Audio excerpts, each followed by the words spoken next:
Mark, do we have a minute taker? Cindy is on. Oh, okay. She is. Good to go. She can hear. Yeah, so we have several folks who are unable to be here in person. But they are zooming in. I think Jonathan is on the, oh, Jonathan's here, great. And let me see, I gotta promote Jonathan.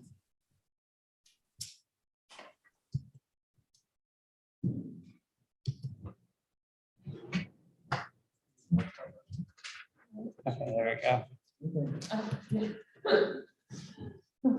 Okay, good, yeah. Smooth as silk here.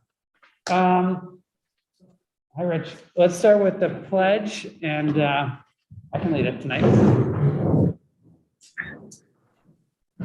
Pledge allegiance to the flag. Flag, the United States of America, the Republic for which it stands, one nation under God, indivisible, liberty, and justice for all.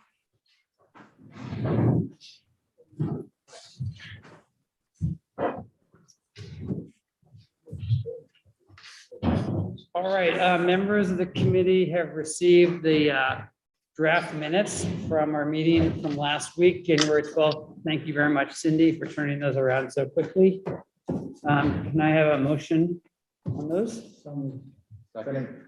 So Cindy, I'll try to help you here. Ken moved and Norm seconded. Any discussion or clarification? Changes on the minutes? No. You should vote to allow people to take part. Oh, okay, thank you, Neil. Good, first hybrid meeting that I've done in this position. Do I need to do that first before we take this vote? If they're gonna vote yes. Okay, so pause on the minutes. So can you just guide me, Neil, on? Just a motion to allow.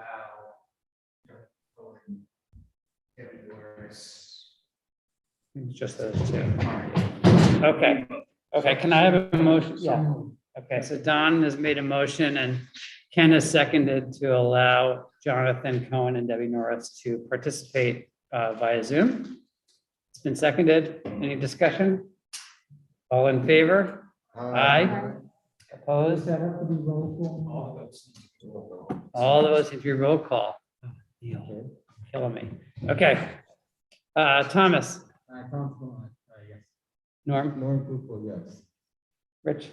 Rich Houston, yes. Don. Houston, yes. Krista. Krista Scar, yes. Debbie, we ask the people, or is it just us here who vote because we are in person on that motion? Okay. Ken. Yes. And Mark Zankel, yes. So all are in favor. You're officially allowed to participate, Debbie and Jonathan. Okay. All right, let me come back to the motion on the minutes. Were there any questions or comments or discussion on the minutes? No. Okay, so I'm gonna take the roll. Thomas, Yes. Norm, Cooper, yes. Rich, Rich Houston, yes. Don, Debbie? No. No, you're voting no on the minutes? No, they're good. Yes. Thank you. I'm having a hard time. I'm going to turn up my volume and see if that'll help. Okay, I'll try to speak as loudly as I can. Jonathan, Yes. wonderful, thank you. Okay, we are gonna turn it over to Ken for the final town budget updates. Sure, you should all have in front of you the two-sided sheet with the warrant articles as the budget impact at this point in time. There's no differences than from what we talked about last week. I believe that we had any homework or in terms of questions to respond to. So I don't know if people want to ask questions now or want me to just go article by article, and we can point out which articles actually the budget committee has to recommend to go to the deliberative session. Budget. Budget, hearing. Thank you. Well, let me ask the committee, do members of the committee have questions or things that you wanted to further explore with Ken or with Neil on any of the warrant articles? And we can go article by article. That might be appropriate, Ken. Just tee them up for questions. If that's preference, sure. The first article on your page, which at the moment is titled Article 4, is the bond issue for the Youth and Bank stabilization. It's, as I mentioned last week, the total cost is $875,603 would be coming from ARPA funds, and then we'd be seeking a bond of $272,000 for the balance. And we've already provided you the spreadsheet that have the estimated costs starting in 2024. Any questions on that one? And my understanding is we do not need a vote from the budget committee on that at this time. Right, after public hearing, you vote whether to recommend it. Okay. And let me just ask Debbie and Jonathan, can you hear okay? And Cindy as can now. well? Yes. Yeah, there is a mic right in front of Ken, right? Pretty close, Well, fairly close. pretty close. Want it closer? We're gonna give, You we're gonna, can hear, but we can hear you better, Mark. all right, we're miking him up right now. Okay, it's in front of me now. Move on. So the next is Article 5 is the operating budget. And the number shown there, the $8,283,514 was the number we had mentioned last week. It's that pulls out the ARPA funds to go to the bond issue instead, and it makes it one other adjustment I mentioned last week. And this one we would like, or I guess we need a vote from this committee to have this article go forward for the February meeting. So first, I would ask if there are any questions on the dollar number. On the dollar, that's like a couple questions. So before when we talked about the budget, the ARPA funds were being used to pay for some of the streets work. There are some streets and so And so that ARPA fund money got moved into being used for the youth and barns, right? the ARPA money got put into for use in barn. All ARPA money was put into use in barn, and the 201,000 that was going to be used from ARPA is now in the operating budget. So, okay, so the amount of money that was going to be found on roads stayed the same. It just went from ARPA funds to acquisition. The total amount going to DPW for roads and so is the same as it was originally. Got it. There are two pockets before now. Okay, and then it's second question, so if if Article 4 is voted down, then there's like that huge pocket of ARPA funds. Is there a plan of using those ARPA funds in the budget, or would that be a totally separate discussion? I'll let Neil respond to that because I was a little confused as the same question. It wouldn't change the operating budget. But those funds, question will be.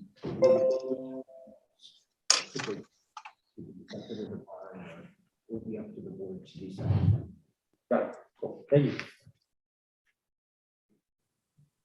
Can you remind us that, I think I wrote this down at the last meeting. So this is an 8.03% increase on the overall budget or in the tax rate? Which one of those? It's Just 8.11% on the operating budget. On the total tax rate, the result will be an 8.03%. That's the total of everything passes. Correct. Not Oh, just- including not- that's not all just- the articles, not just the operating budget. Yes, the by itself is an 8.11% increase. And per 1,000, it's 596. So per 1,000, it's 596. I mean, correct? Correct. That's the total. All right, thank you, Ken. I think what we're gonna do, I should have said this at the beginning, so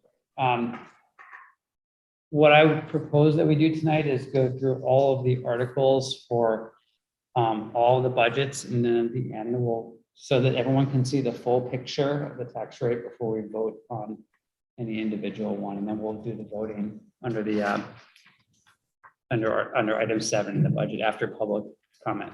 So that's fine. I just remind you that Neil will be leaving. Understood. So this is the opportunity, especially if you want to ask questions of Neil, hard questions of Neil. This is the Yeah, opportunity. if there are hard questions, ask them now. Yeah, because Ken doesn't want to have to deal with that later. So other questions on Article 5, the operating budget for Ken or for Neil?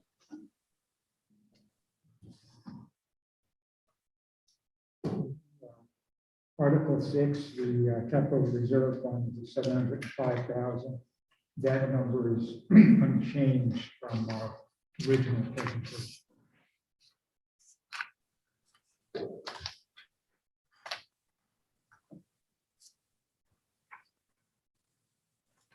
Are you able to just remind us as we're going through, Ken, where in the budget packet we can find the details on that? It's been in so many weeks since we had the presentation. I just want to, Capital reserve, that would be the spreadsheet. Also under warrant articles. Lists all the warrant articles of comparison, okay, thank you. which is page 9 Great, thanks. of your books. Any questions on Article 6 around the capital reserve funds? And I'm not trying to rush us, so please raise your hand if you have anything you want to talk about. And again, Article 6 is not one that this committee has to. Not in advance of the public hearing. Article 7, appropriation to expendable trust fund. Number $17,001. That declined 60,000 from what it was originally. And that was because, again, relating to the barn, we had originally put in money that would be used for the barn there, and now if we're going with ARPA and a bond, those funds are not necessary. Can you remind the committee, I know there's a reason for the $1 in the facilities maintenance, but just remind us, any members of the public? In there at the moment, so that funds could be transferred in if there were extra funds. I think it's actually going to be removed. So, Okay. That's why it's in there. It was left in $1 from 60,000. Any questions for Ken or Neil on Article 7?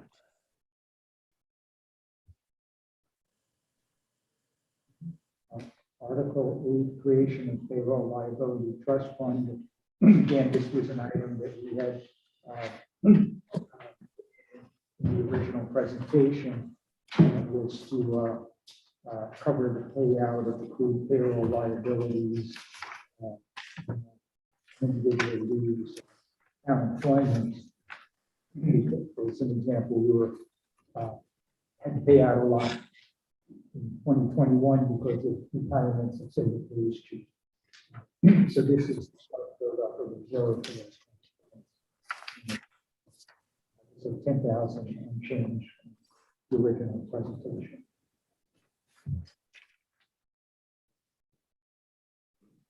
Questions for Ken on this article? Cannot be easy, Ken. And the last one was Article 11 on pay by day special revenue funds. And this is came for $60,000. It's offset by the revenues we received. and I believe this number is unchanged from the original presentation. This is to authorize the expenditure out of that one. For funds already collected. We collect in effect a year in advance for that day. What is the deadline for petitioned warrant articles this year? February 1st. Okay. Have you had any come in yet that relate to any facets of? No, the only one we've had is to eliminate electronic ballot counting. So far, that's the only one.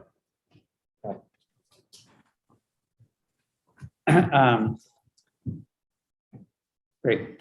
I was curious, just given the history on pay by bag. Is that something the select board will be making a decision on the on the balloting thing?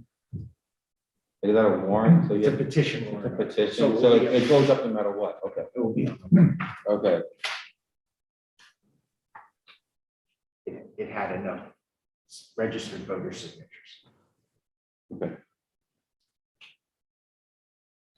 Okay, Can I go back- resist the urge to come from can I that. revisit Article 5? You have an update of those, that sheet? If the old one, it doesn't show the change in the funds. Oh, which is the 201. Right. So, you know, that's the one I'm looking at. I look at the tax rate now, what? No, it's 201 more, but, no, I'm wondering, is there another sheet like this that all of us can have? Yeah, we can get that. We should have given you that updated. Well, we did, or we just did it on the slide. Last week. Yeah, I don't think we have it printed out. Yeah, just PDF it. Before Sorry. Okay, so that's basically the $201,000 difference is the, yeah, thank you. Yeah. And it was the money that was removed from paving and shipping and the difference in the salt. So those are the other two lines that changed. They went back up Yes, by a corresponding amount. right, because the ARPA funds were off budget because they're. Right.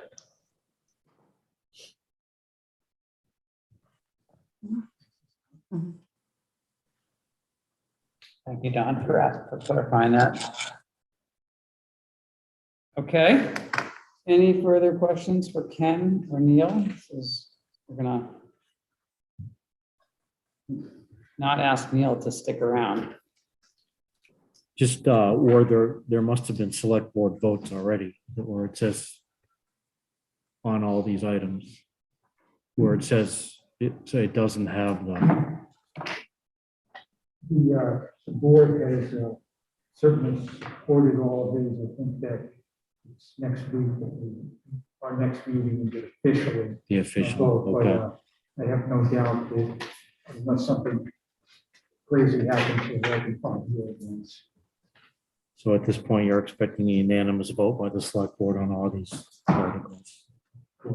Maybe with the exception of the $1.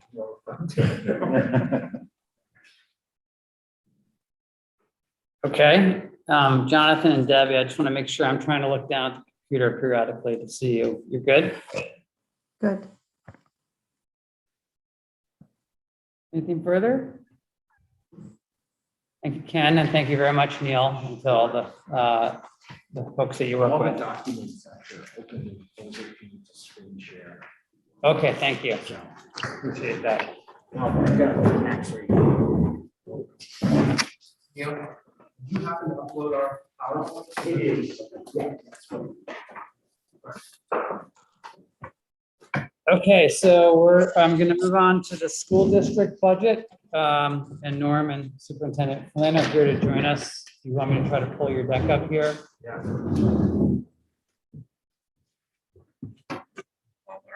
Got it.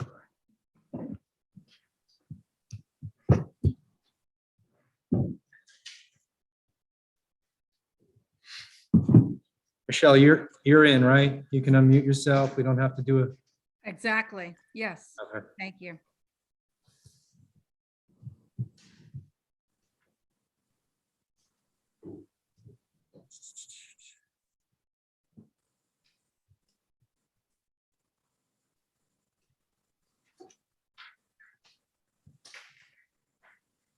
All right, what if it's not there? Whose laptop is, make your laptop cover your screen a little bit. No, it's not. I'm.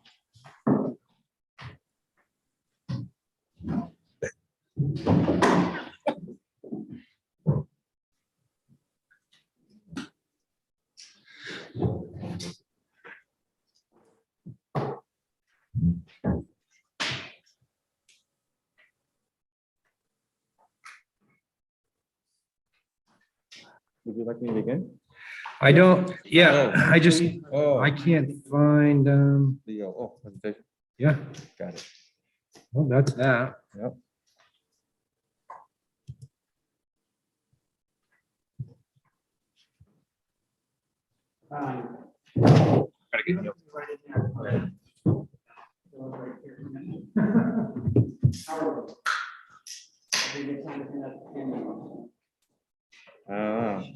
Sure.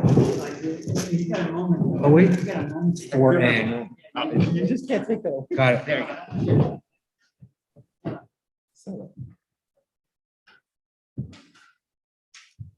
All right, you go first. Okay, sure. So, is it okay to go? So it's great to be back. Thank you to the budget committee for having us back for this meeting. Huge thank you for all your questions last week that you asked of us to do. You know, part of our job as a district is to answer your questions so we can communicate this to you guys. So you guys can vote on our budget that oversee that goes on the ballot for this town for March 19th. I just want to extend a huge thank you to our superintendent, Mike Flynn, Michelle Clark, the Hopkinton School Board, especially Rob Nato, who unpacked a lot of this budget in order for us to be able to deliver the questions that you guys asked here last time we were here. And these are good questions that I was able to also understand our budgeting process better, which was great. And since one of the questions was food services, you know, I decided to bring something to the committee tonight that was semi-safe for us all to eat and while we mull over this budget. And so I brought you guys some Hershey Kisses. You all can share. Who would like them first? I'll just put them right here and you guys can do what you want with them. So, yeah.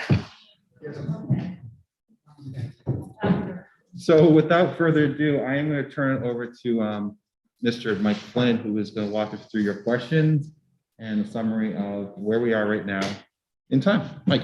Thanks. So thanks again for last week. I saw Ken walking the dog today, and it was a different experience for me.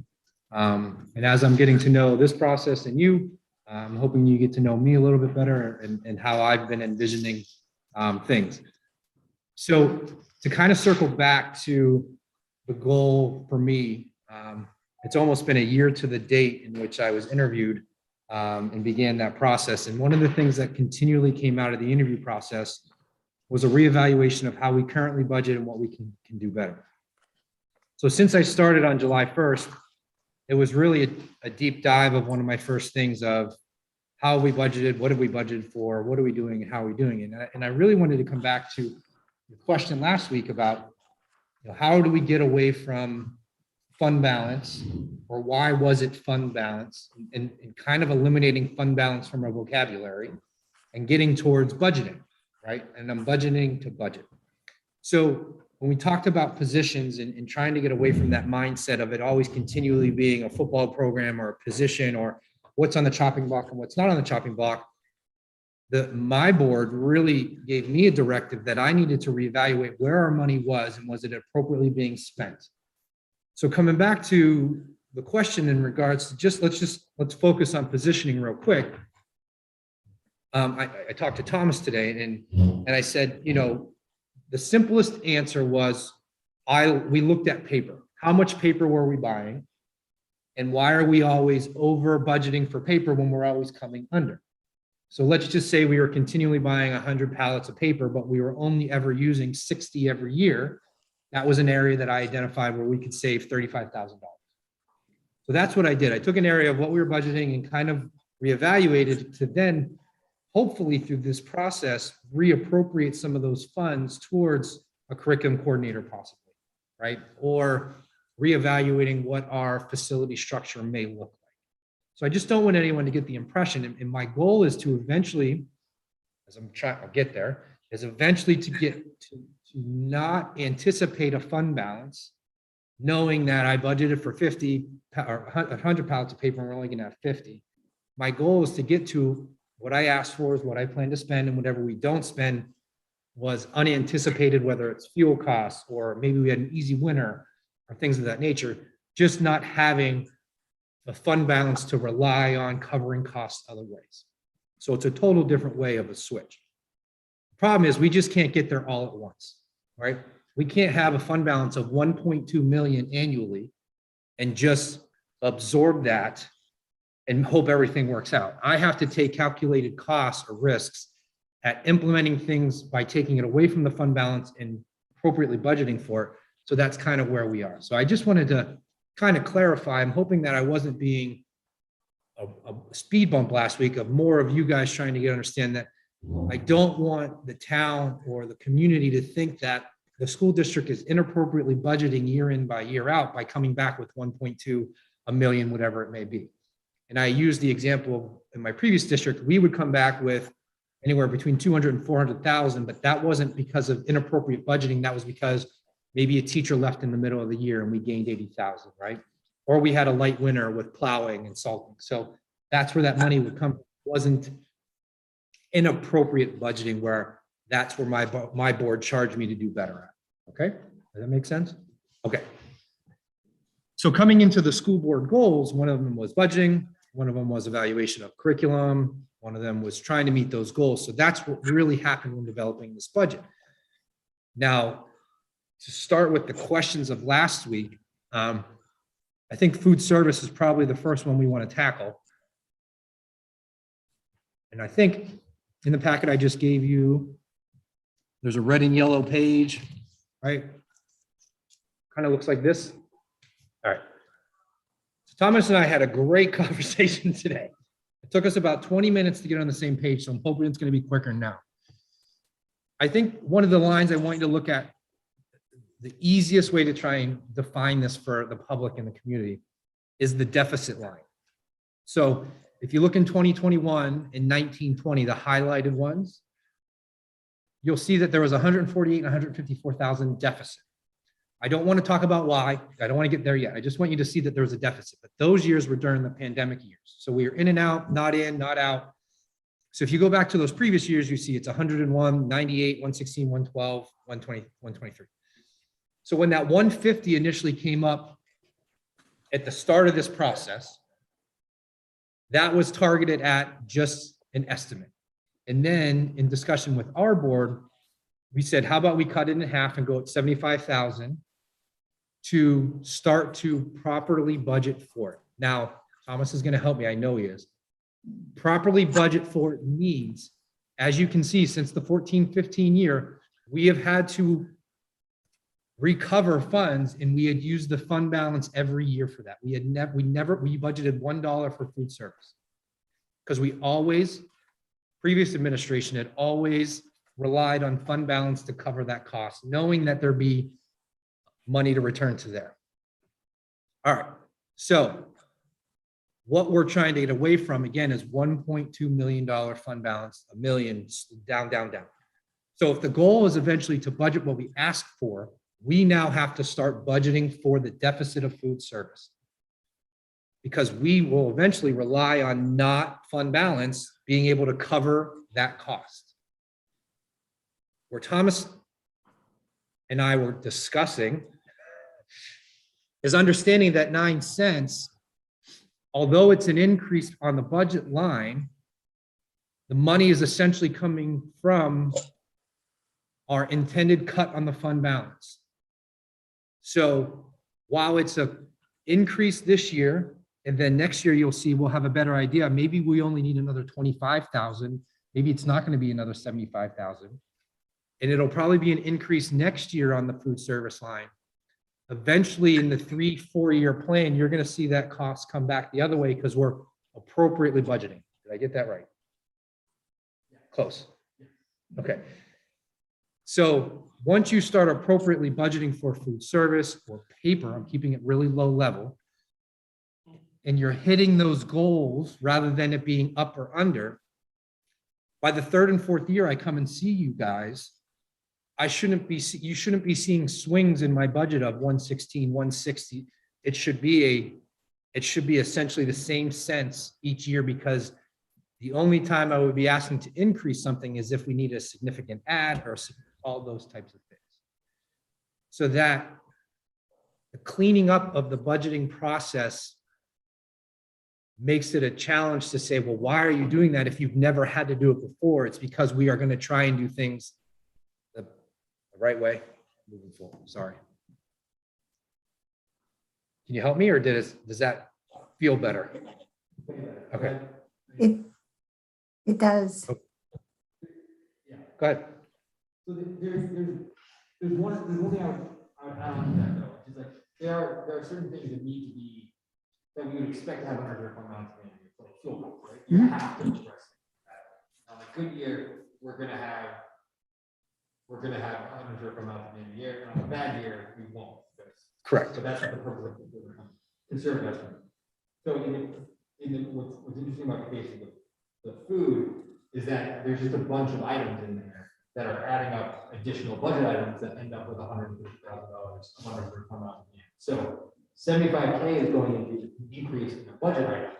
So theoretically, we should also see an increase of the unreserved fund balance at the end of the year that we can then use in the future to then decrease taxes or use that in the area to then look for what is causing an increase in 100%. So even though theoretically that'll happen, that's going to help us start to shave away at the fund balance, right?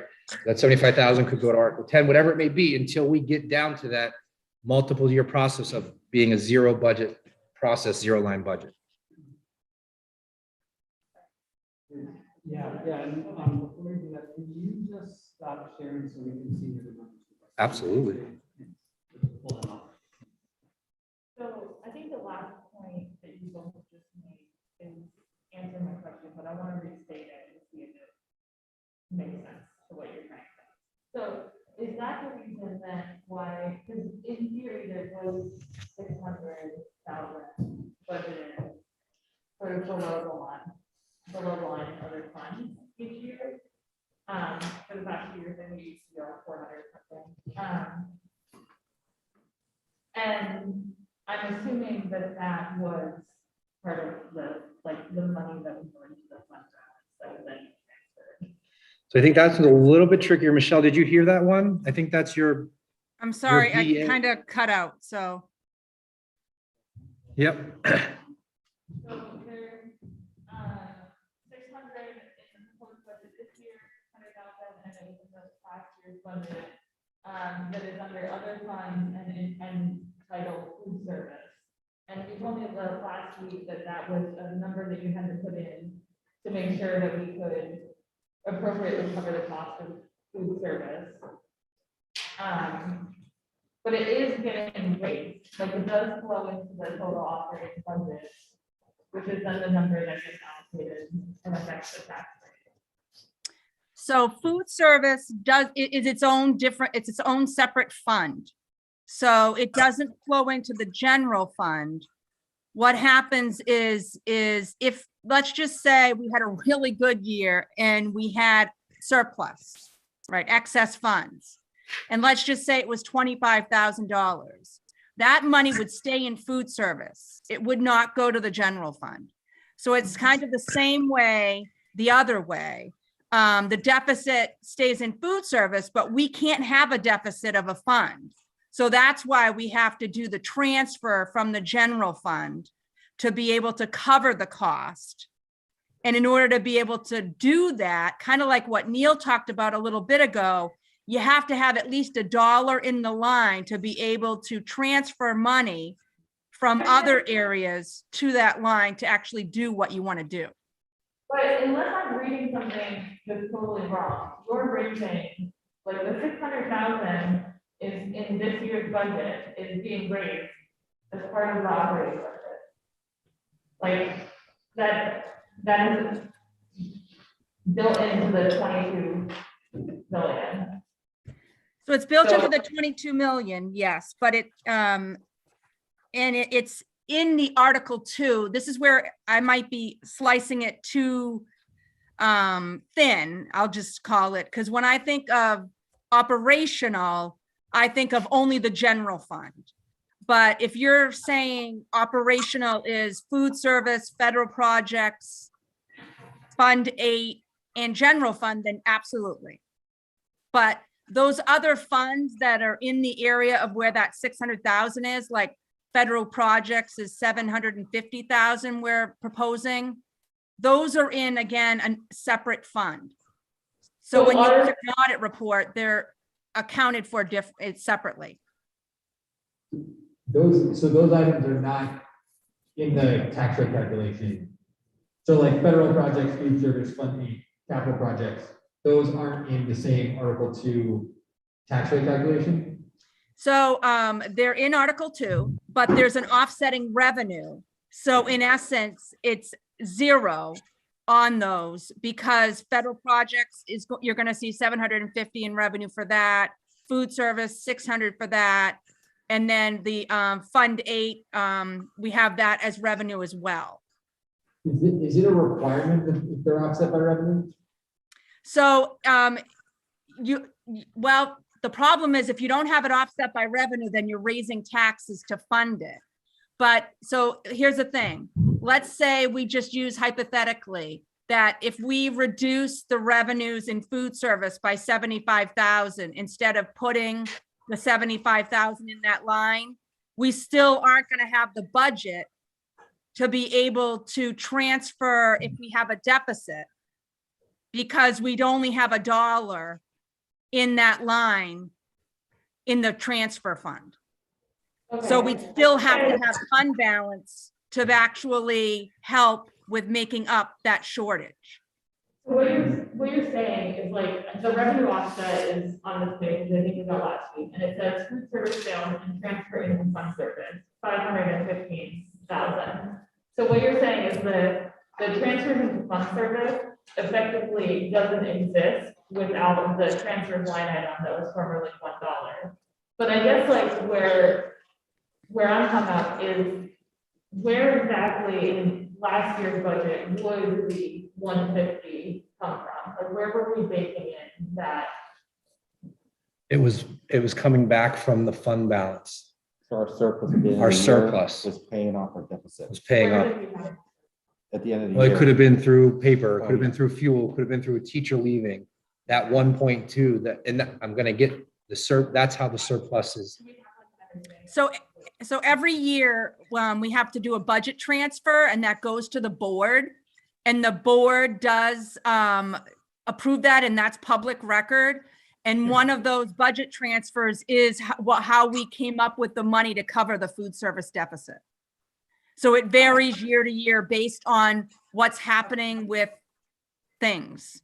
So it's not like we know every year that previously, and I'm not like, but it's not like every year we were like, oh, well, we'll overestimate pencils by 150 because we kind of know that we need it for food service. It was just like. Correct. Correct. We'll talk a little bit about the unreserved fund balance in a couple of minutes Okay. to walk you through it. Okay.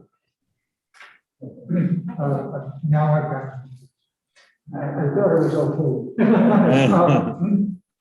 Looking at what Krista just raised, where 600,000 shows here on the earlier spreadsheet compared to what you're showing in this food service analysis sheet, where I'm looking at $400,000 for expenses each year. Why are you using 60? Michelle, did you hear Why that did we one? go up to 600,000? Correct.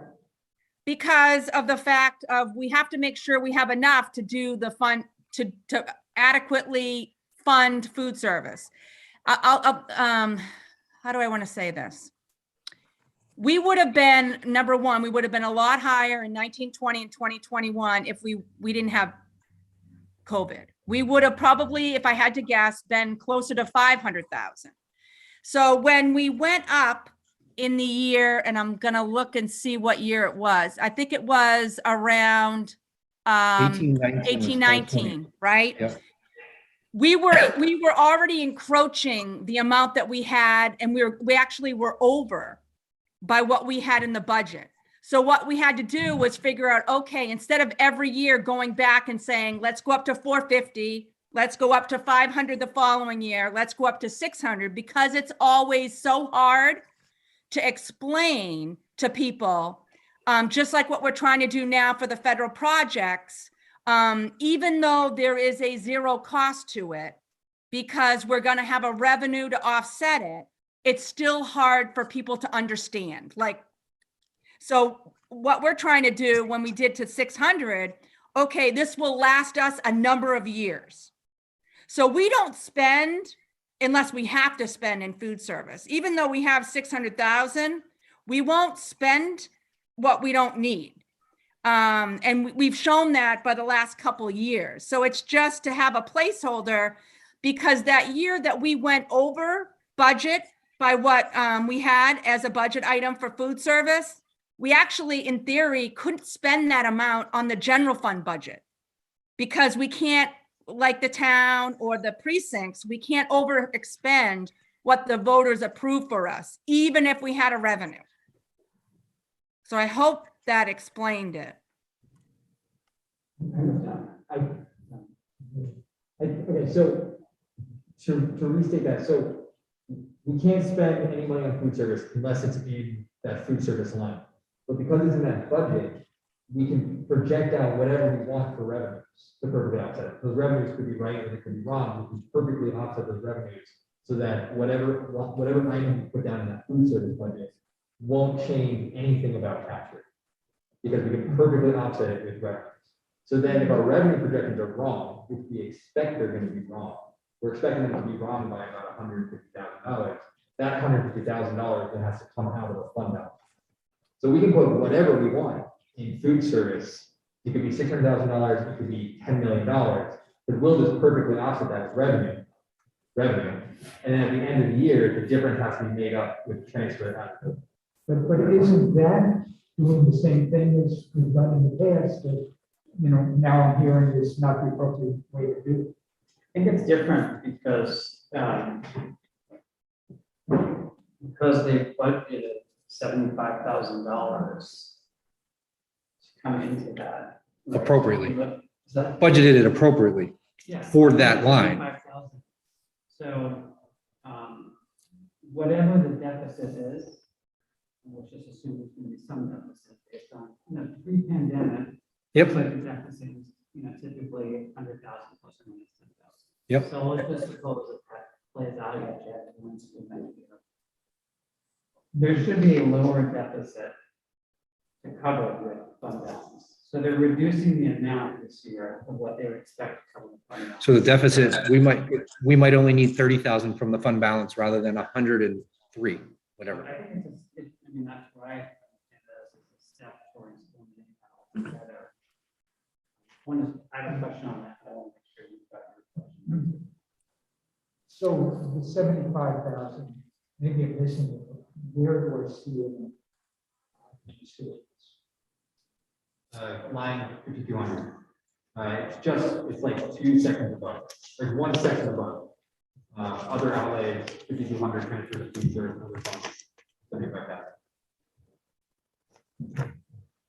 And so that would eventually be the line item. That would be eventually 150, not a little more. Maybe 100. Maybe we only go to 100. Whatever- Yeah. whatever it is. Yep. You better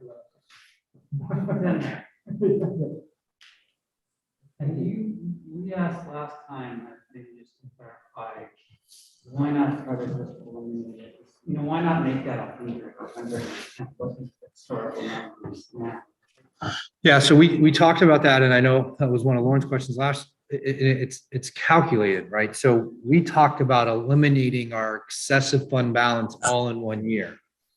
But that's not a smart move either, right? So if we were to cut the fund balance, if I found all the holes or blah, blah, blah, and all of a sudden our 1.2 comes down to 5 or 4, it's not a smart move. I talked to Tom say, we're trying to do this over a 2 to 3 year process. Bring the fund balance down, bring the regular stuff up so that it evens out.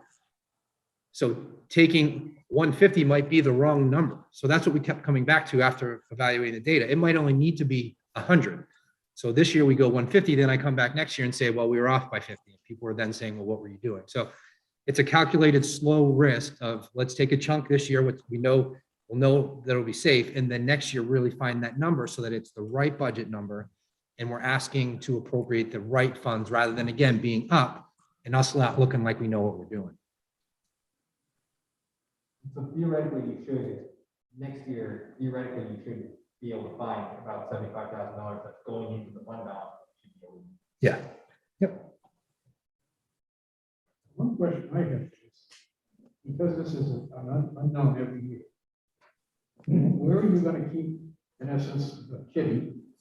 To make that always come out where it should come out? Well, it's going to be kind of like fuel costs. That's an unknown every year, right? And we do a 5-year average. So now with this 5-year, this just here, the 123, the 112, the 116, that's going to become our rolling average to see where we're coming in or over or under. So it's not going to be, hopefully it's not going to ever be a $25,000, $30,000, $40,000 deficit. It's going to be that off of 5, 10, maybe, or maybe we're above it and that number comes back to protect it for the next year. So once we level it off, it shouldn't be, it should never go up or down by more than, I would think more than 10, it's like 10,000. I'm just concerned that in that particular item, where you've been able to use the fund balance to offset the costs. Eliminate that totally, then. Sure. You're really astute that's going to But- push this out for the next few years. Yeah, and that's why when we talked, Michelle and I, it's essentially like fuel, right? So I mean, there could be a huge increase in electricity this year that we could be way under what we budgeted for last year. So it's that protection with appropriate forecasting that we need to do a good job of so that we don't run into problems. But aren't you safer with the fuel because you have a contract, the fuel or electricity is, it usually runs ahead of the budget. So you never get really in trouble with that, I don't think. Well, I could say, projecting technology costs, same thing. We need to project what are we going to replace? How are we going to replace it? So I think you'll have a better delta of where it is rather than always relying on the fund balance. I mean, if you look at the data on total expense, it follows a fairly, until we get the pandemic, it's a pretty steady line, right? And so, I mean, I just think you've got a lot of years of data from there of both expense and revenue and sales. And so the unknown, to me, the unknowns are more how much federal money. is in it. Well, that was the other reason for the 75,000. Yeah. Right. Well, maybe, but, Yeah. you know, that's state aid is nothing. State aid is everything. So it's really, how much federal money, yeah, but it looks like on the expense side, how many people are, how much does it cost to run the program? How much we get to buy? It's a pretty steady line. Mhm. There's also in the binder, on page 54, there's a interesting breakdown of all the pluses and minuses that contributed to the general fund. And there's like personal benefits and salaries make up $800,000. So there's like a lot of other things in there that are significantly more than the variance. And I'd hope in a couple of years, if it doesn't work the way I've explained it, I hope you hold me accountable, saying, remember when you were here? Because that's my job. And I mean that sincerely. Like, I'm trying to make sure our budget is cleaner and we're not guessing or whimming or always saying, don't worry, the kitty will take care of us. Like we want to make sure that what we're budgeting for is what we're going to spend. And then if there's a surplus, then that is literally a bonus on what else can we do that we didn't plan for. I think it's a great. Okay. idea. I'm just concerned that if you went with 150, you might cut it. Yeah. And Michelle does a great job with saying, yes, it'd be great to wipe it out in 1 year, but doing it at a chunk. What Mark said is, we don't know if next year federally they're going to pay for everyone's food again, so. I think we're being fiscally responsible with doing half the tax rate on that. And budgeted what we're supposed to budget for and not using fund balance to go towards this, where the fund balance at the end of the year, we can put it towards other things to protect us a little bit. So at the end of the year, you have some money to go to Article 10, and then you have it go to other stuff, so. Michelle has always described that million and some on that page, and it just referenced 54. Half of that, almost every year, is stuff that we had to physically put it in the appropriations, knowing that you might not use it. All. But the other half, you used, you had to, but it all had to be in there for the appropriation. You can never go back and reappropriate. Yeah, and typically the benefit one is the biggest one. You have to plan for family stuff, right? Someone can get married at any point, have a kid at any point, anything within a year, and if you haven't planned, you can't go back and ask. So that's different. I think Jonathan had his hand up. I don't know if you're good now, or I see it's down. I'm all set. I was trying to find I was trying to find the sheet and then I found it. So Okay. I answered my own question. But thank you. You're talking about the unreserved fund balance, it's been roughly 5 to 6% of the total budget. If you're using the number now, tonight at the moment.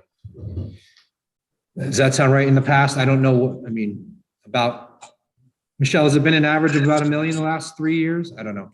Well, the last couple of years honestly have made it higher for a couple of reasons. Number one is definitely COVID has, I mean, I hate to keep bringing up that word, but it definitely does impact because, you know, closed part of a year, things aren't coming in like we normally would. But the other thing was because we used money in the tax rate setting as a revenue, we always had to hit it. And because we were getting up so high in what we were using for fund balance, we had to commit to that, or it would be a tax increase. If we were going to nickel it, you know, nudge it down. So unfortunately, we were getting to the point that we had to be 750, 800,000 because of prior years.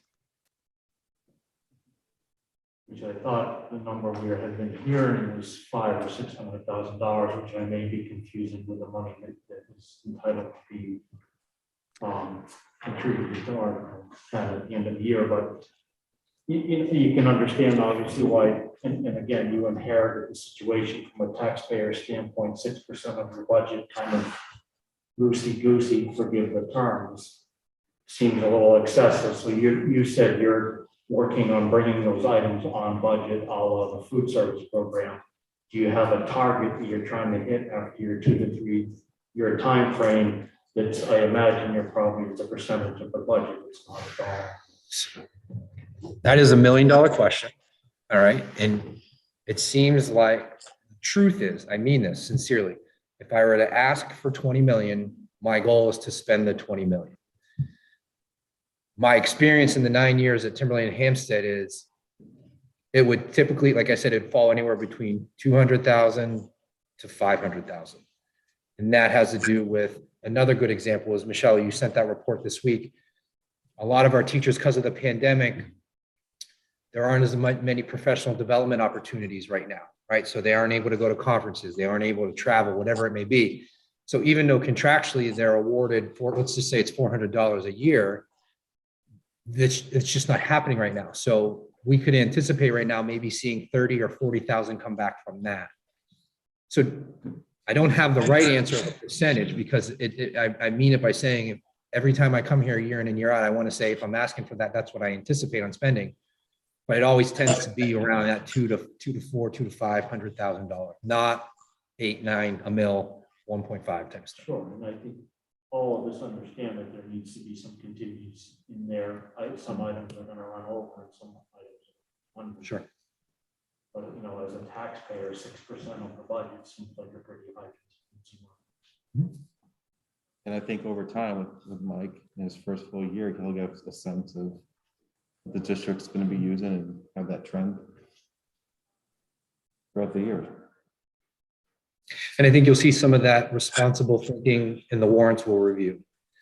Because we're getting some refunds and rather than it becoming part of fund balance, we're going to now hopefully place them in a trust to protect those costs every year. So it's, again, it's just coming back to responsible budgeting practices. All right, so anything else on food service? I mean, there's some other things, we're getting to fund balance, which is all good. Yep, no, I want to make sure.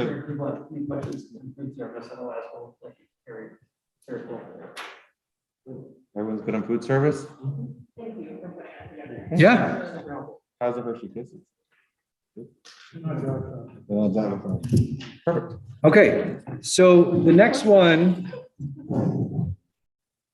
speaking of fund balance, can you see that or zoom in? That might be bad. All right. This is just an idea of where the fund balance has been appropriated in the years past. Now, this is 1920. The reason I selected this and not the 2021, even though Michelle put it together, is it's a little bit more specific of where it went, because we still have some outstanding items from last year's fund balance. All right. So when we asked for 19,756, and then that year we actually spent 18,864, we had a fund balance of 1.2. All right. After that, at the end of the year, the board then determined that they were going to commit a percentage to Article 10, that's the 394. And then what they felt they needed to, and this is pandemic, so the technology was the Chromebooks and all that, that was the upgrade of that infrastructure, storage tank at HMS. So any of the funds that were left over, they identified areas that they could fix, improve, upgrade, whatever it may be. And then on the other side is assigned fund balance. So that is reserved for open POs at the end of the year, invoices prior to 6/30, but the activity hadn't taken place, meaning you placed an order, maybe it's not in yet, you haven't paid for it, okay. And then the unassigned fund balance, that means the leftover, which was not placed in Article 10, which was not spent to fix, upgrade, that was placed as returned revenue for the following year. So that's what happens to that fund balance at the end of the year. Now, we keep talking about it being a safety net and getting away from it. So what I want to reiterate is if I ask for 19,756, I want to come really close to 19,756. And at the end, the board can then commit either 50,000, 100,000, whatever it is, Article 10, or maybe we fix something. Like I called it bonus money. So the fence that Jim's been talking about for multiple years. Now we're partnering with the town, and to fix that, that could be something that we never budgeted for, unintended, but something that came up, and we now have fund balance that we could use for that. So that's how that money at the end of the year is able to be distributed. So Don, you specifically asked for an example of how a fund balance would work at the end of the year. And we were able to select a year and be able to show how it's distributed into various areas in the school district. Do you feel that this is a clear explanation of an example of how the school district manages money at the end of the year? Yeah.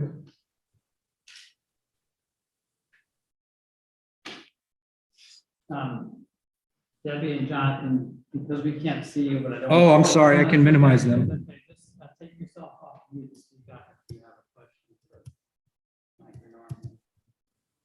I think they're good. No hands. Thumbs up from Deb. I think Jonathan gave it. Questions on this environment? Can I ask a question that may have to go through I'm excited, actually. Okay, so in this breakdown of the fund balances, which one of these would be transfers to food service? Or would that be the return to revenue? Nope, that's a great question, and I know Michelle can have that answer. So where would the fund balance come from in that one? Where would the fund balance come from that one? No, I lied. Where would the food service come from that fund balance descriptor?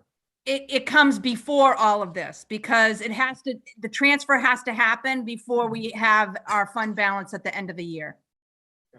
So that 1.248, let's just say, was really 1.4, thank you. So Yeah. that was transferred prior to that next move. Mhm. Is that the case, or would be, in this case here, the Title X funds, one of those would be reduced by the whatever you said approved? Nope, those numbers all happen, that transfer happens first to the food service prior to Michelle reporting out on the fund balance to the board. Hit the deficit off. I think it would be helpful for all of us, at least for me, if you showed the transfer of the food balance. Okay. On here also. But Sure. Are you saying that when the audit comes down through, and they come down to the 1.2 million, does the food service, at the end of that audit, number, which appears in the town reporting, is that the discrepancy you couldn't figure out the other day? No, that was a different discrepancy. Michelle, you sent that one in a text to me, and I don't want to read that out loud because that was between me and you. So can you explain, remember I sent you that about why do the numbers up top not match the ones down below? Oh, well, one thing is, the one down below at the very bottom is what we're returning to the taxpayers as part of the tax rate. It's not what's in fund balance. And so in that category for what you had earlier that you were looking at, what that year it included, number one, it included trust fund money, because this was all based on what the audit has us putting in. And then also there was, it actually should have been 1,622,633, I think, instead of 1,666,623. And there was a typo that if you looked at the audit, it should have been the 1,623,633 or something like that. But that will never tie to the description below, because the below number at the very bottom is what's coming back as revenue. So just to clarify, Michelle, what other types of transfers might occur before you finally report out the fund balance? So food service happens before fund balance report out. What else might occur? Anything? Nothing, because that's everything else. Right. So that's another example of, that's literally the last transfer before that final number comes in. Okay. I think it's a good suggestion, Don, because we're Yep. trying to really, I think we've come a long way on this one. Now it's public. I was trying to use food service example and tie it to this one. Yep. Yeah, so we'll add another layer to that flow chart that shows the food service transfer prior to, because we have a little bit more detailed one that we're working on, but we want, sorry, Jonathan. We are trying to, so you have bleachers last year at the end, storage tank, student learning, hot water heater. So those are some of the things that happen with that fund balance, but you're a good point. The food service comes out prior to any of those decisions being made. But that just adds to the mystery. Sure. A number Yep. that is shown on the audit report, which are two numbers that have never been, I've never been able Yep. to relate to anything. Mhm.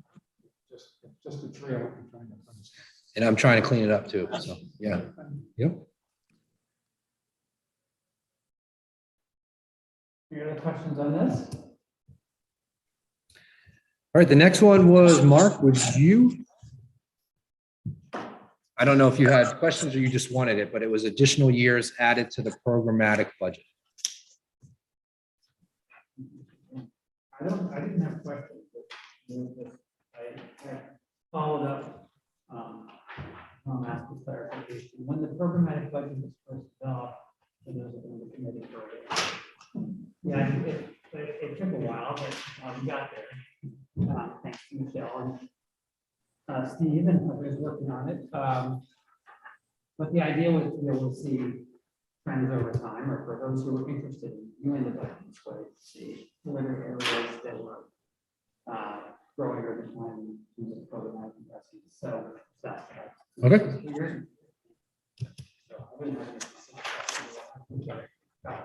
All right. That was sent to you digitally as well, I believe. Yep, it's in their pocket. All right. We figured it, yeah, Matt worked on it today. Yep. Okay, so two more things for Ken. One was the ESSER funds that you brought up. All right, and I just wanted to show you where to find, so you know what we're doing. So you go to departments, you go to business office. And then this is our live form that shows what we've spent, what we're currently working on, and what we may anticipate if necessary. So that is a live document that's updated at all times. That just gives you an idea of where our ESSER funds have been spent prior to me arriving, and then during the allocations of when they are still good till, because there was that question too, how long do we have? So that's currently what's going on, and then if any changes are made, Michelle's currently adding right now, I'm just kidding, but she is, so it is continually updated. I just added the year because I noticed on the end of the last ones under ESSER 3, there wasn't a year there. So I just wanted to make sure everybody knew what year that was reflecting. That's perfect. That helps clarify that. So an example would have been, is the world language on here? Or did we end up not? Michelle? So the word language is on here, but I actually changed some of it because of the fact that we actually stopped it earlier than we thought. Right, and that's what I wanted Yeah. to Yeah. speak about is what we thought was going to And happen it's ended up. Yeah, I believe it's number 3, Oh, it's staff still- coverage at HMHS due to COVID. Yeah. Yeah. So what we anticipated ended up being shorter, so we had to change that. So that is a live document. So if you ever have questions, Ken, that's where you can go to. And what you indicated previously is that, say, for the different teaching positions, do not expect the increment of cost to eventually hit the operating budget. Right, that's what I've been, right. So examples down here, for the 22-23 school year, we're talking about additional English and additional reading. That's because we identified shortages during the pandemic, whether it's lost learning, readers that are behind targeted areas. So we're going to continue to support that growth. And the goal would be for them to catch up to their peers or on par, or on level, whatever it may be. And then that position wouldn't be needed. That could end in the middle of the year. You know what I mean? So again, most of the ESSER funds we're using are trying to cover lost learning, social emotional help, those types of things. Yep. Okay. And then Ken, your last one is, I'm still circling the wagon on it. And so I should have asked you when you're walking your dog. But you talked about our rate coming in at 38 cents, but you wanting to see something the opposite way, I guess I want to say. I was looking at the summary sheet that Norman provided on the estimated tax impact. Mhm. And as a for instance, on the operating budget, we show what the tax rate increase is after you've taken out $500,000 from fund balance and Article 20. And I think that's a misleading way to present it. I agree with your bottom line tax amount, but significant portion of it is coming from fund balance and Article 10. Once you've used up those funds in future years, it is more representative to show what is the tax impact of the operating budget. All right. So I guess that's why I'm circling the wagon, because this is how it's always been presented, with the return or the revenue, bringing that to create the fund. So if I'm shifting, I can understand why we should start presenting that shift. Meaning, I think before we bring in that number, it's at 49 cents. And then that revenue brings it down to 38 cents. So I can work on putting something together if you'd like. If that summary sheet isn't good enough, that's what I just kept. And it's, I think of trying to compare it to what the town. Yep. And in terms of what we use for fund balance, we don't allocate it to the the operating budget, it's at the bottom. Yep. The tax impact is reduced by X cents because of the fund. Yep. And just to show. Okay. Yeah, I can work with Michelle on trying to create something. You raised that one thing, that I raised the question, of $500 and some thousand raise. That is 38 cents. Is that the same thing you're talking about? That, it's 38 cents. No, because they reduced $500. It's just the graphic up there that said $500 and some thousand equals 38 cents. That's just a misnomer. Because we didn't explain it, we took the revenues out to get it. Mm-hmm. It's just a bad spot. Yep. I think we're on the same page. Okay. So those would be all the questions that were presented to us. And then the next step would be going over the warrant articles if you would like. Well, that, ready to step to the warrant articles? Yeah. I can't see the Zoom people. Can you? Yes. Okay. It's fine. Sorry, guys. So Norm, how do you want to do this? You can walk them through it. I mean, I'm happy to. So I took all of the DRA language out and just tried to make it really simple. So Article 2 is our operating budget at 22,553,797. And I know this is a misnomer, but it's an increase of 580,410 with a 2.64%. Now we'll work on that for the presentation to the town, but that's the bottom line.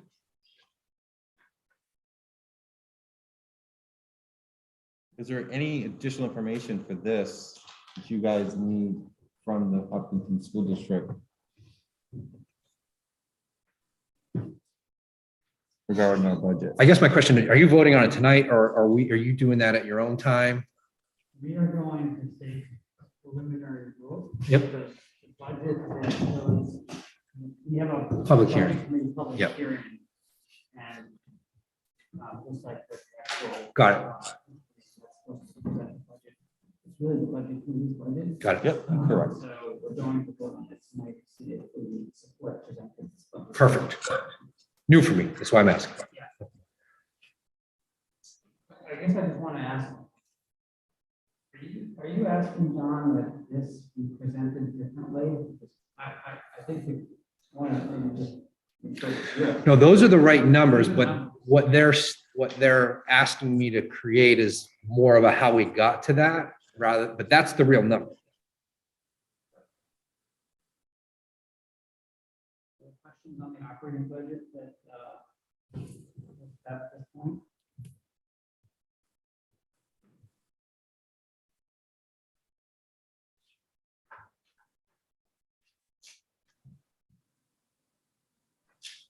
So this one will be, taking a preliminary vote on tonight. So do you want me to move to the next one? Are we coming back? I can. So Article 3 would be. Article, go ahead. Yeah. No, go ahead. Article 3 is the HEA contract in which Jim came by last week to discuss with us. It's a 3-year contract for our teachers. We submitted FAQs to you guys about this. One of the biggest things at the end of the 3-year contract will be 93.7 cost share on health insurance for the teachers. And the total impact on this is 58 cents, if I recall. Make sure that the warrant quickly. I'm doing the math correctly. Michelle, I got it right here. So the total impact. 52 cents. Thank you, sir. I'm just using 13 cents. Yep. It's 50 cents. 50 cents. Thank you, Ken. Save me 8 cents. So the operating budget is 38 cents on the tax rate. And then Article 3 would be 50 cents on the tax rate. next is yep. The operating budget is not 38 cents. I understand. I understand. So, but 75 cents. correct, but the tax impact is 38 cents. The increase, I understand the increase is you take 13 cents times four, whatever it is, it gets to the increase. Understand that we are using Article 10 to reduce our operating account. We're using some of our unreserved fund balance, I think 100,000, applying it to the operating account. I understand, it's just confusing that if we relate it that way. No, and I think Mike made it very clear that we're going to make a presentation where we're going to relay that message at the hearing. Both numbers are relevant. Yeah, no, absolutely. No, it's. And I'm trying to recall the last time we've had an ETA. I know that we will have to vote on these after the public hearing. I actually don't recall. So Jim went back and looked and said that you guys had and support or not, yes. Keep watching. Yep. So educational support staff, same thing last week. Mr. O'Brien spoke to you about how we reset some benefits for them, reallocated their pay structure, reviewed that FAQ with you last week, and you see that it's a 2-year contract. With an impact of 16 cents tax impact. That's on the. Yeah, no, I'm wondering. The one before, the ETA was 13 cents? No, the HEA contract is 50. 50 cents. Yep. S is, 16 cents. thank you. Yep. Thank you. Yep. All right, the Building Repair and Maintenance Trust. So this is where it's interesting, the DRA language versus, I'll call it, talking to the taxpayer language. So it asks to raise an appropriate 200,000, but 100,000 will come from the fund balance. So really your taxation would come from 100,000, not the 200,000. So it's 26 cents minus 13 from fund balance. So we'd be asking for a 13 cents tax impact.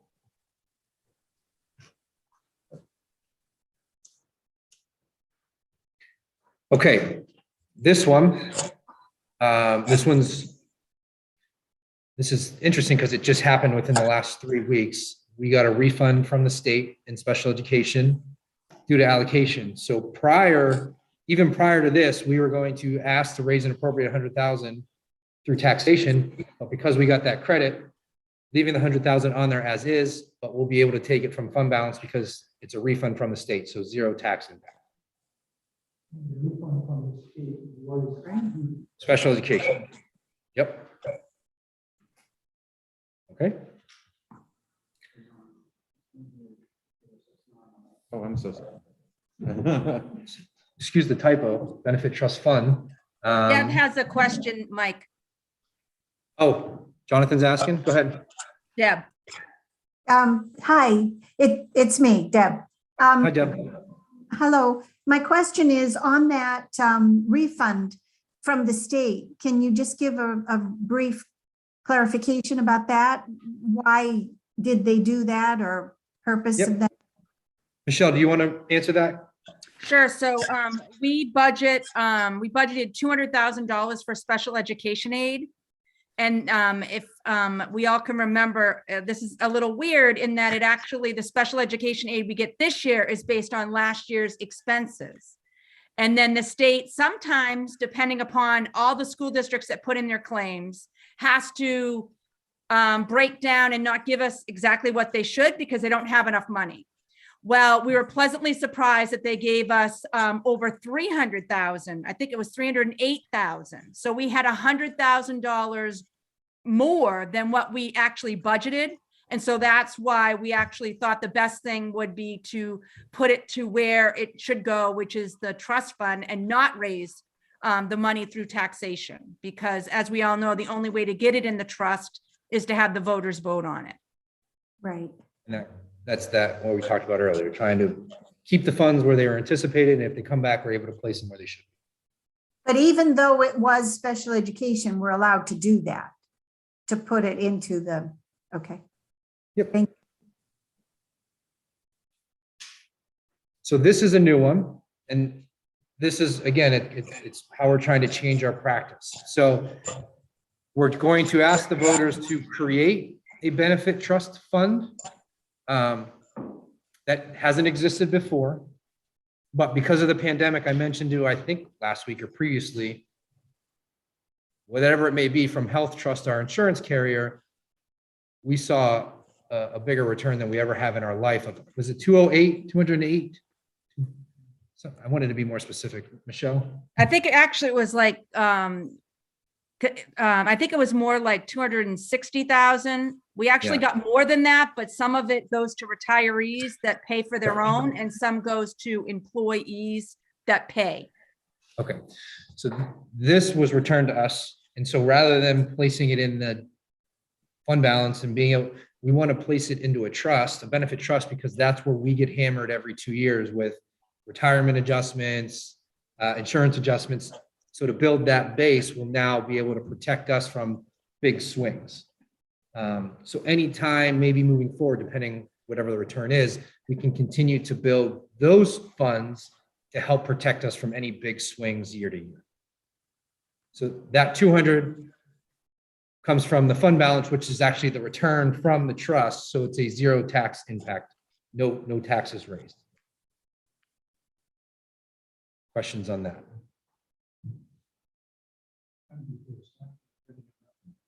Say that again?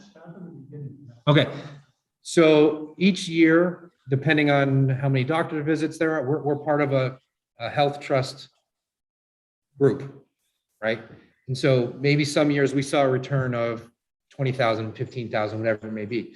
But because of the pandemic, no elective surgeries, no doctor, like all those things, that return, because the money wasn't spent, went back to the people.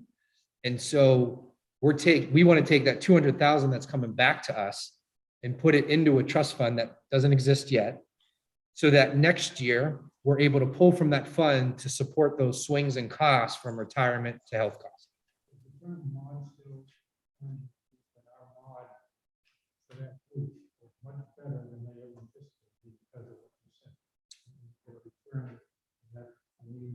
Michelle, does that sound right to you, the mod? I'm sorry, I couldn't hear.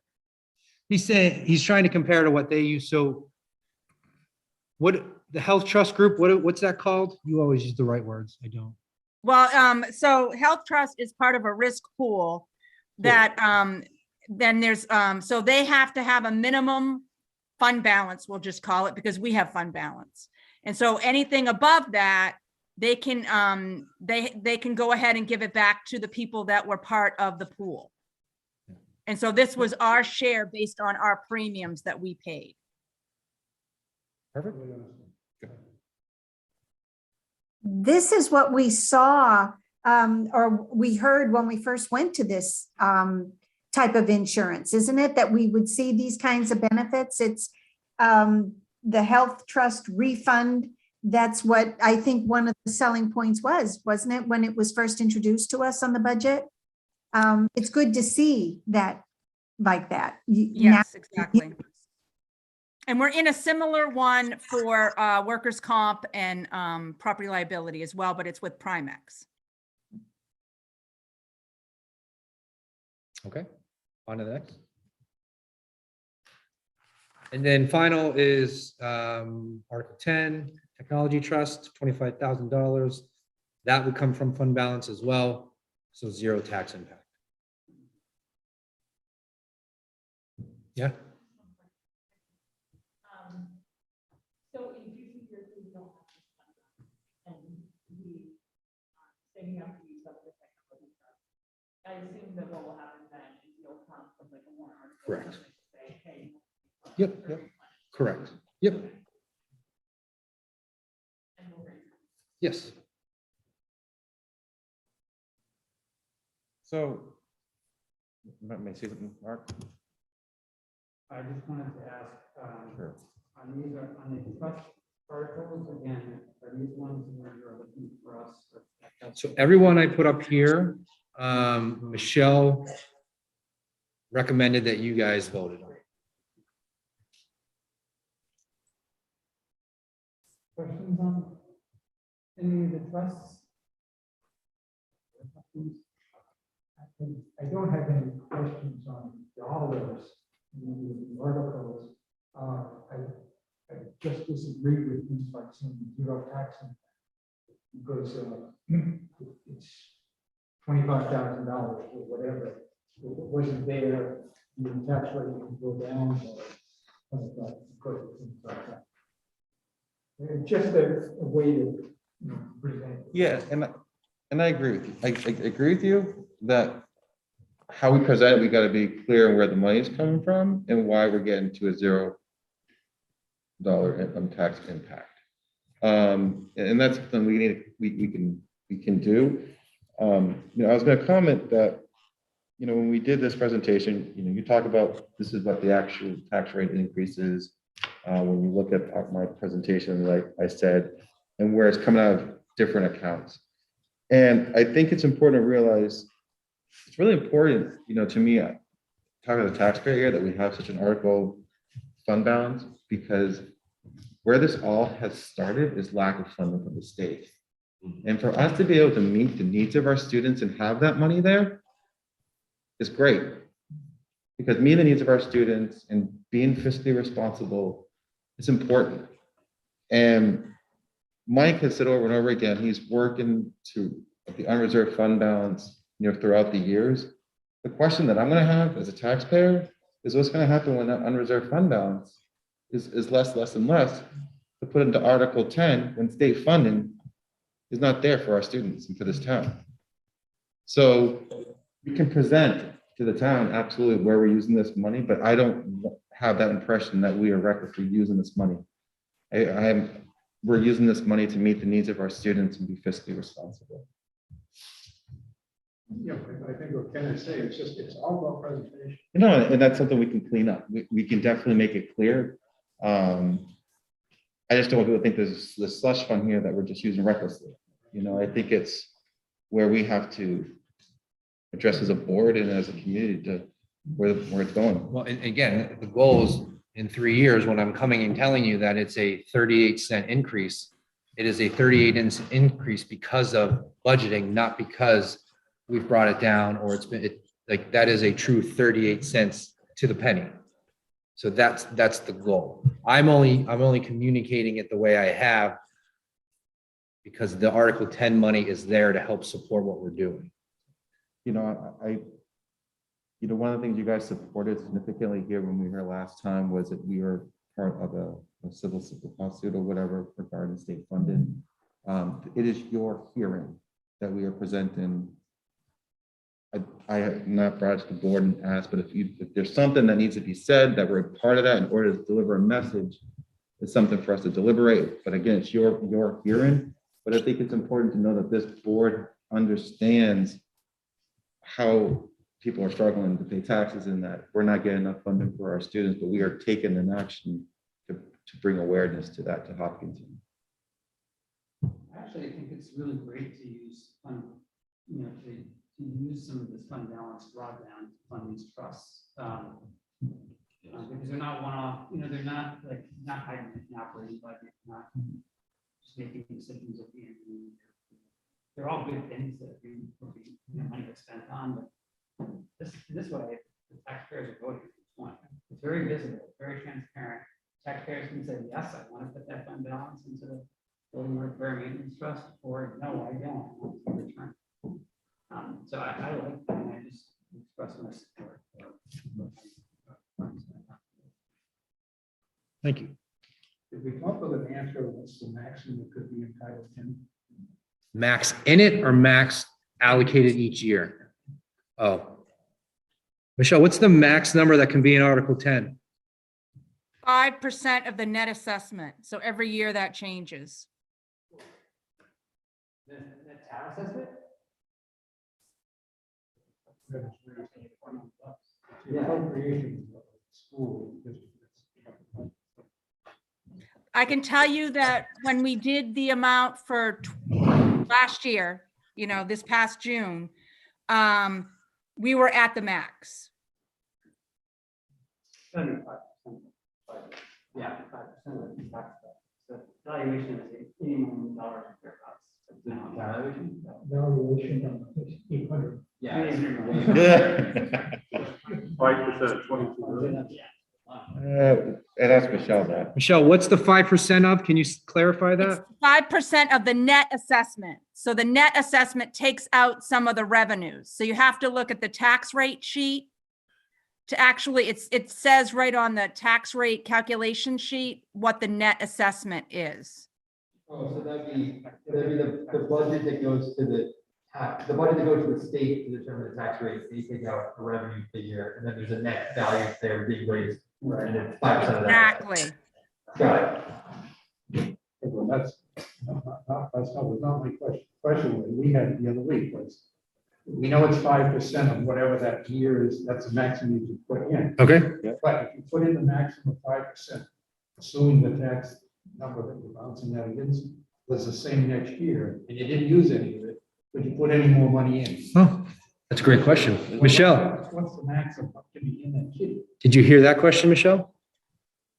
It kind of cut out. I heard bits and pieces, but can you repeat it just to make sure I heard it right?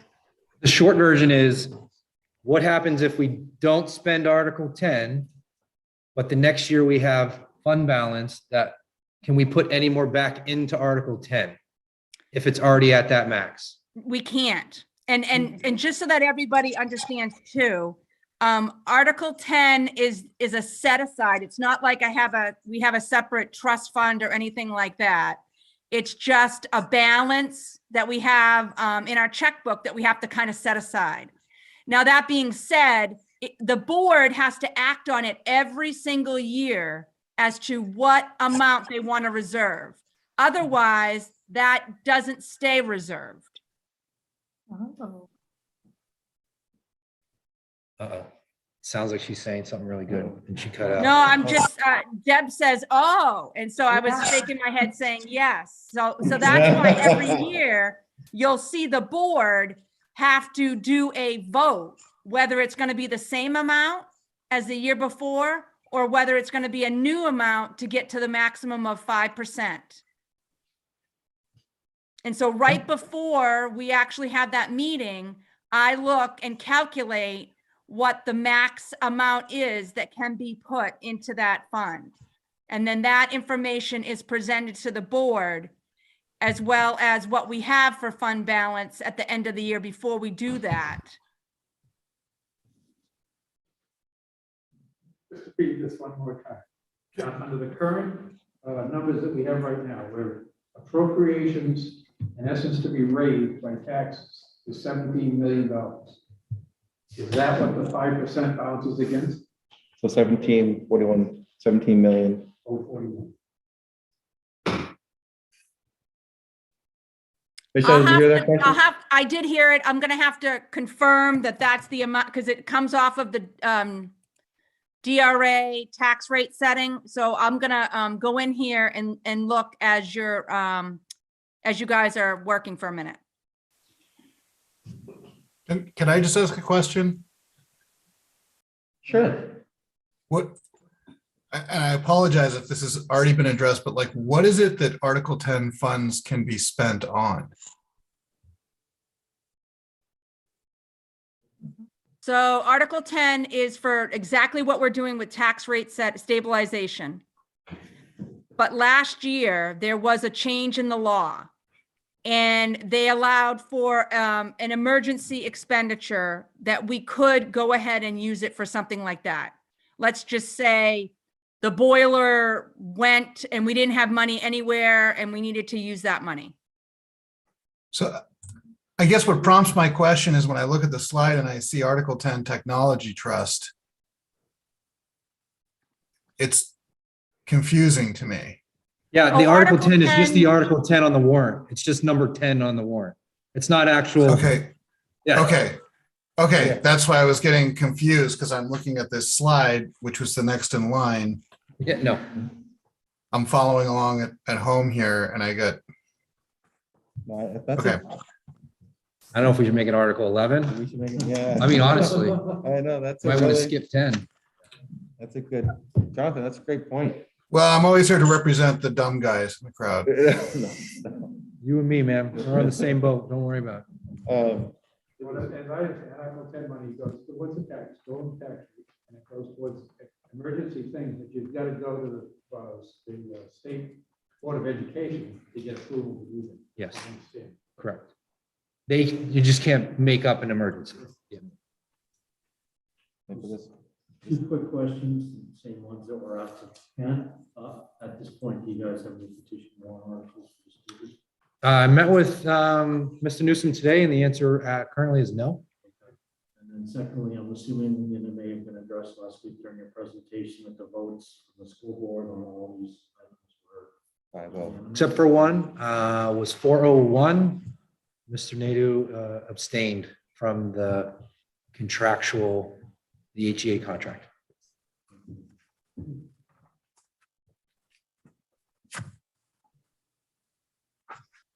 Other questions? I just had a comment to follow up for a second. And I know we've already beaten this horse the last meeting, but I do think messaging is important. And I do think that when you're presenting, if you've decided to emphasize, joining the lawsuit, Yes. that is an appropriate vehicle to use to make the point that there is frankly not adequate state funding, which then causes so much strain on the taxpayers of the town. So I just want to, it's a good opportunity to make that point, and I think it's a good point to make. I support too. I think that's really important. So it's your hearing, our presentation. So Mr. Flynn, do we go to the board or do we say, we already signed on, the boards unanimously have done 5-0. Do we just add it to our presentation? I think that's a discussion between The probably the board? chairs, Okay. something like that. Okay. You and Mr. O'Brien. If the will of this board wants the will of that board to tell me what to do, then that's what we need to kind of come to a conclusion. Mhm. So, if I'm gonna reach out to Jim, then I want to just make sure that I've got this request is something that reflects the full, the will of the budget committee, for Jonathan. And that we express support, and maybe just to make sure that I'm clear, Jonathan, what we're asking the school to, at some point in its presentation of the operating budget, reflect the board's decision as part of this lawsuit, to part of expense in the operating budget. It's part of that. And you want them to make the point that we're doing that because the state is underfunded and isn't providing that adequate funding for education. Want to make sure we're clear on what we're asking them. Ron? I think that's a fair state. I think that encapsulates what I said, yes. What I suggest anyway. And the intent is you want to make sure that people understand that part of what drives our tax rate in this town is that we're trying to pay for an adequate education, and the state is, not helping us out. Right. I think that's the bigger point, and the smaller point is that we're spending money to join the lawsuit. It's an investment caused by that.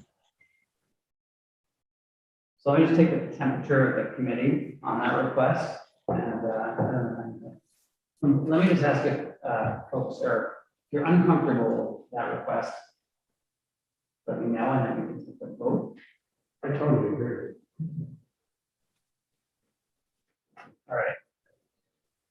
So good. Yeah, good or ambivalent? Yeah, I'm more on the ambivalent side, but yeah, I'm very supportive of the lawsuit. Right. But yeah. The horse is already out of the barn. Yeah. The reason I asked, and the reason why, Mark, I asked you to talk to Jim, because it's your meeting, not mine. So I don't know, you can work with him on what that presentation would look like, and I assume it would fall under, in meeting with James today, I assume it would fall under really maybe part of the introduction section of the meeting. It should be a standalone, that's how I would envision it. It's good, it's just as part of your presentation, say, by the way, you have put in X amount of dollars. $6,000, whatever. Yeah. To support this effort. Yep, yeah, Quick state. So I will mention that I will follow up with Jim. It's the budget committee's hearing. And I don't think I can tell Jim exactly what he should say or when he should say it, or if he should say it. I think we can make the request. So that's what I'll make the request. And then if Jim might decide ultimately that doesn't feel right to you, any one of us during that hearing can bring that forward as well. What's the way of doing the presentation? What's your thoughts? yeah, me. Oh, come on, guys. Fuck that. Yeah. Can I get another comment though? So one of the things that I like tracking the state aid is how much money we actually get from the state aid. Yeah. And it looks like they are increasing the state aid, which is kind of is weird though, because it's only half as much as the plan. So it's like the state is constantly increasing the amount of money they're giving us, but it's never keeping up with what it should be. And to me, that's the big. And that's also- always been the giant problem. And Michelle and I don't feel great about that. Well, we feel great that it's increasing, but we don't feel great that it might be sustainable. We feel like because of COVID, there might be some returns out there that became available. So we don't anticipate that happening in multiple years, for multiple years. Because we saw a difference, wasn't it $1 million? It was a big difference this year. In the revenue projection, you have an increase of 127. I'm thinking of a different number then. That's all right. I know what you're saying. So can I, so Dawn, so again, the state DRA determines what the net assessment is and tells us what the max percentage is. And so I looked at the sheet that they did, so that we could figure out what we could use for, setting our fund balance at the end of 2021. So what you have to do is also take out the state tax, because that is not part of that. That's also another thing that gets knocked off. So for instance, they told us before we set our amount at the 679 that 794,784 was the max. So that meant that our net assessment was 15,895,680. So they don't look at the year coming, they look at the prior year. And then they remove the state adequacy grant. Yet they remove all of those adequacy numbers and our revenues. So I hope that helps. You're looking for that? I'm just looking at the number under 2122, the 15,895 is very close to what's on that bottom line in appropriation, 15,704. I don't know whether that's just rounding or. Nope. So what would probably happen is when we do the 21-22, because that's the year we're in, they'll use that as the net assessment. Because again, we're talking about the prior year's net assessment. So you'd have to look at the year before's numbers. And that doesn't match up to the year before, and what I was like thinking it was it's 14,516. That's fine, you answered the question, thank you. Yeah.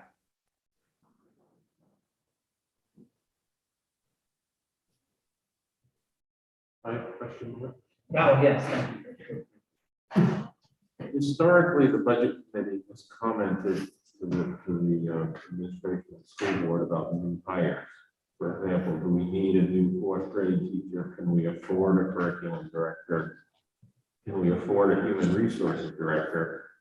And I feel it's been an essential part of our role, looking at new hires in terms of, can we afford the budget to keep going up? And I am unsure with this new format that you're proposing, how the budget committee can give its input Sure.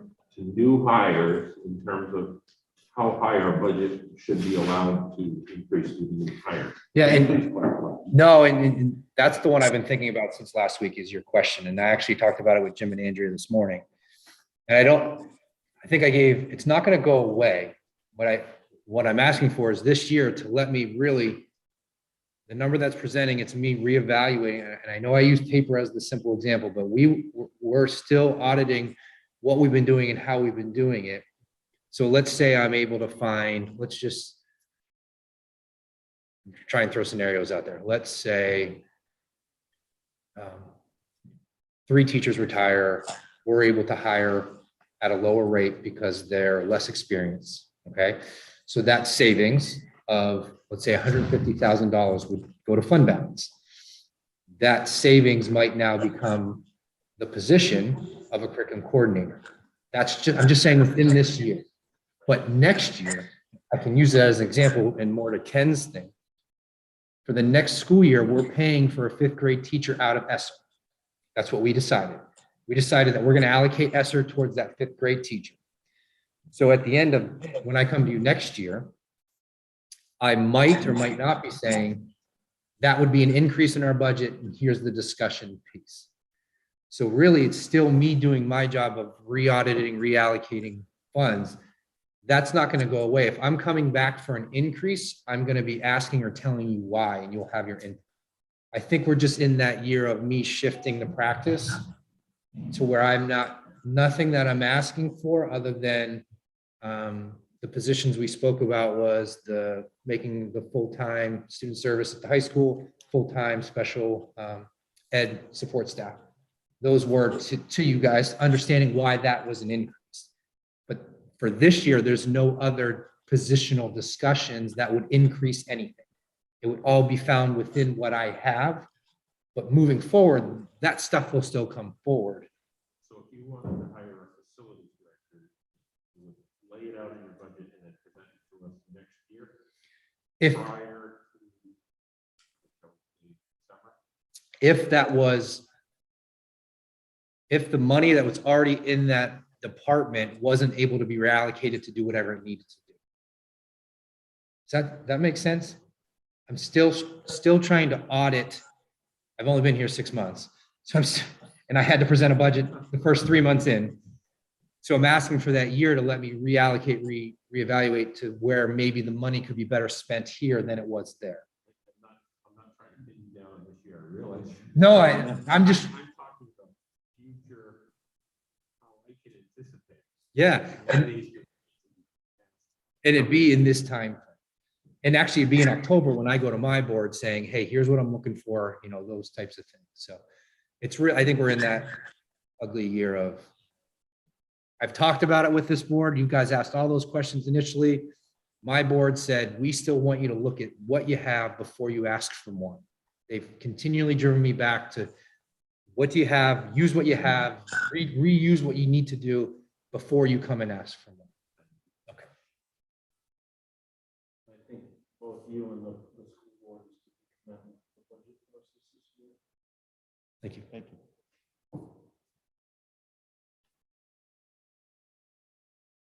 Okay, did we cover all this ground?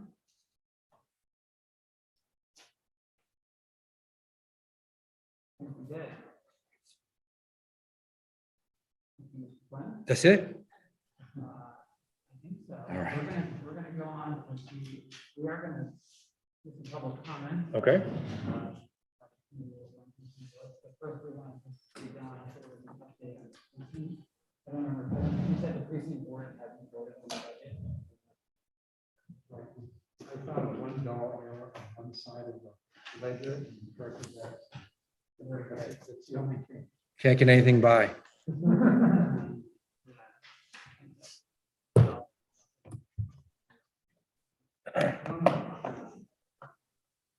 Okay. Great. Before I step away, if anything comes up, just email me and I'll get it to you. Okay? All right. Yes, you can. Michelle's gonna stay on with us, right? I'll stick around for Okay. public comment.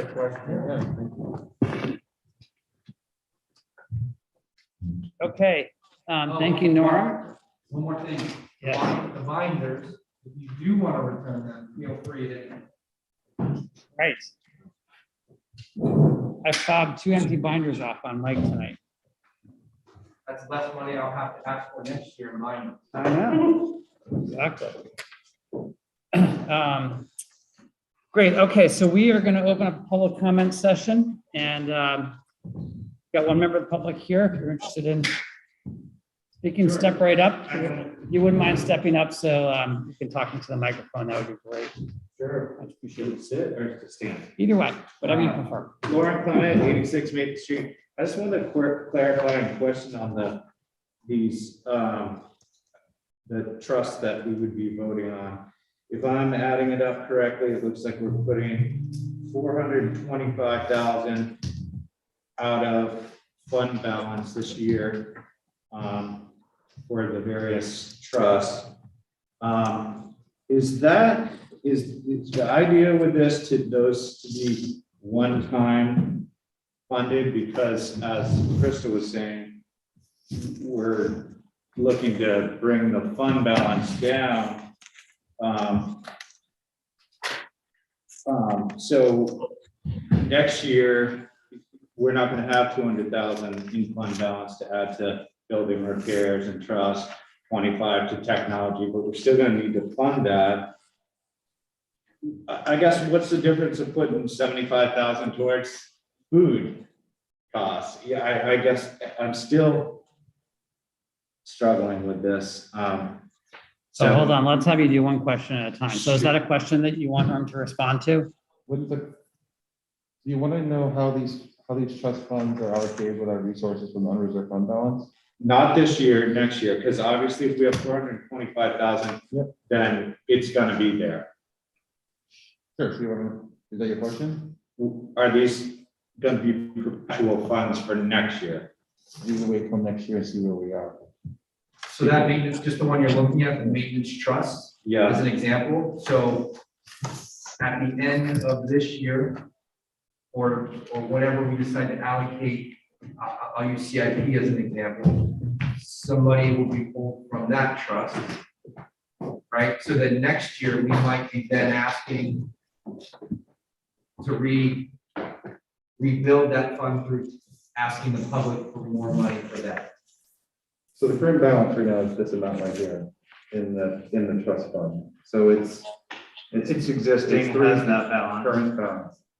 The board has made a warrant saying $100,000 is going to come from raising from taxpayers, and then 100,000 from the fund balance, which offsets the impact from 26 cents to 13 cents. Okay, if the town votes yes on that specific warrant, the balance on the trust fund would go up to 516,000. It's in the fund now. Correct. Which basically goes towards our CIP and plan for years to come in projects. And so every year since I've been on the board, we have discussed each warrant, what's planned for the future, what we've done, and then Michelle reports out month after month where we are with our unreserved fund balance. Every month I come to the budget committee and report where we are. And when it gets closer during the budget process, we get a number. And in this situation, the Hopkinton School Board said, you know what? To ease up on the tax impact, let's do 100,000 from fund balance and then raise 100,000 from the taxpayers.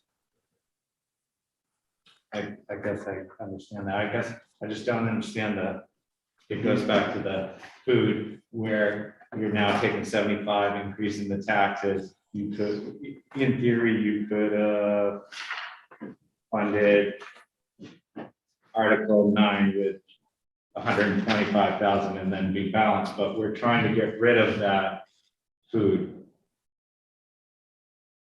deficit. So it's a different line than this. I just wondered if these are perpetual and they're gonna end up in this committed fund balance.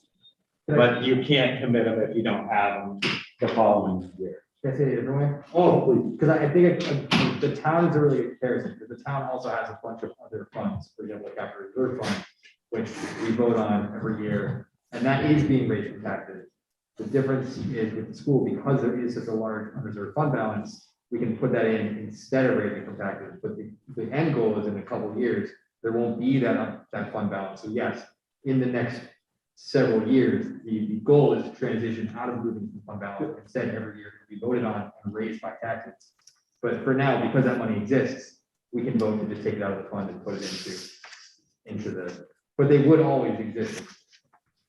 These trusts will always exist, but we shouldn't have this large fund balance at the end of the year to continue funding them. Right. And we're still gonna need these trusts. So how do you fund them? It's just, to me, it's like a shuffling game. You're shuffling the food thing, but we're It's not shuffling, it's more, the money's currently there, and that's been the challenge of saying, like, it's there.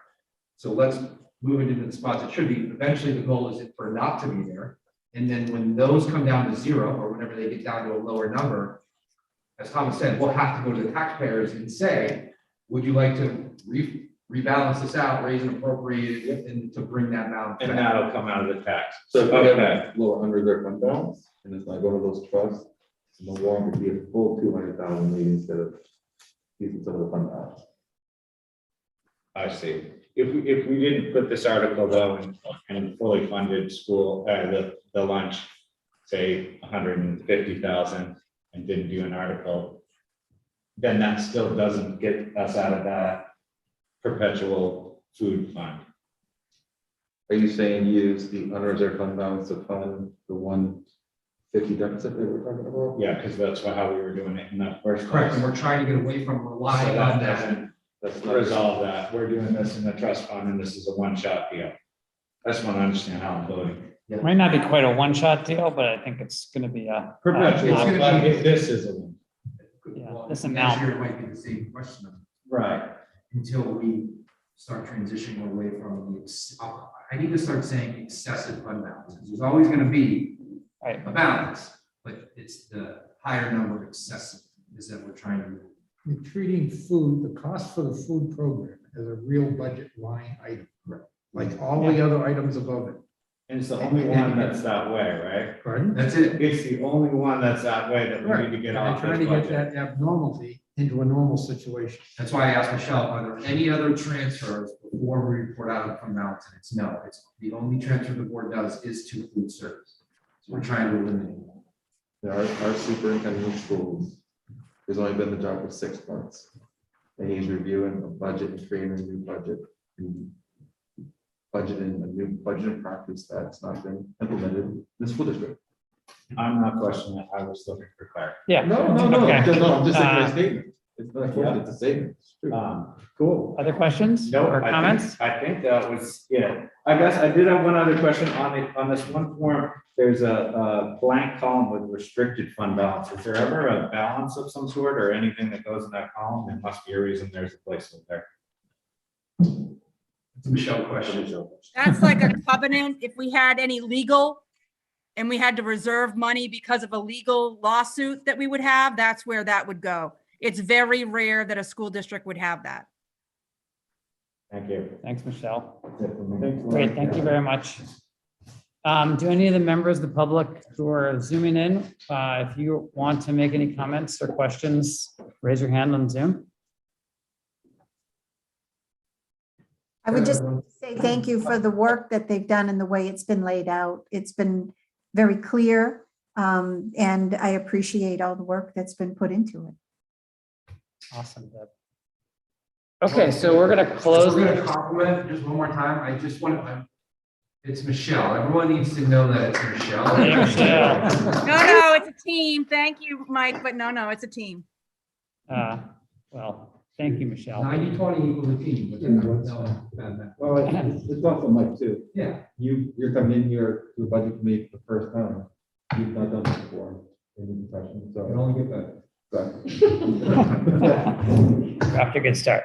Okay, we're gonna close the public comment period and move to deliberation on the operating budgets and the warrant articles. So this is where we're gonna take everyone's temperature. We're gonna go through it article by article. And Ken, if you don't mind, we can start with the town.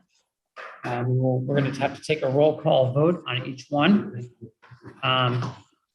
Cindy, just let us know if we're moving too fast or if you're not tracking us, so we can make sure you capture this. The way I understand it from Neil, the only one that we have to vote to recommend at this point in time is Article 5, the operating budget. I don't know if you want me to read it or not. If you don't mind, sure. Article 5, operating budget. Oh, hey, Norm, sorry, can you grab the mic and bring it over? Thanks, just so people can hear Ken.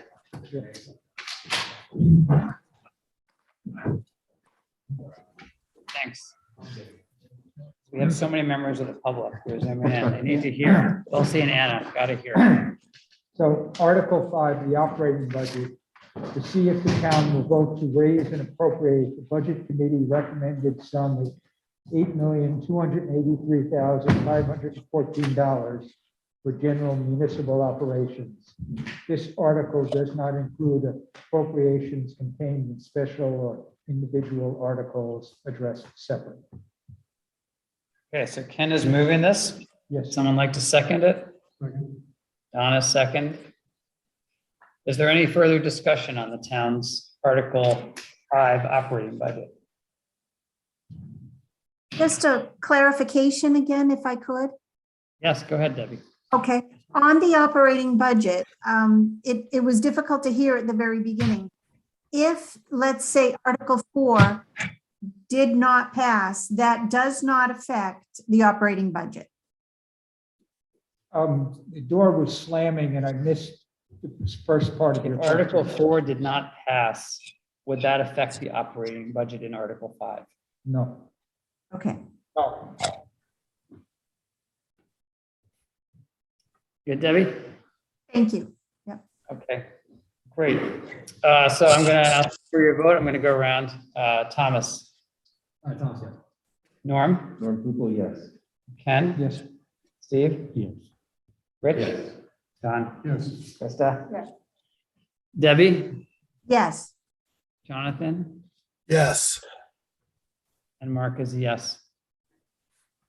Thank you, Ken. Well, thank you all. So I'm confused. I thought the budget committee weighed in on all the warrant articles that had a financial ramification, especially the bond issue.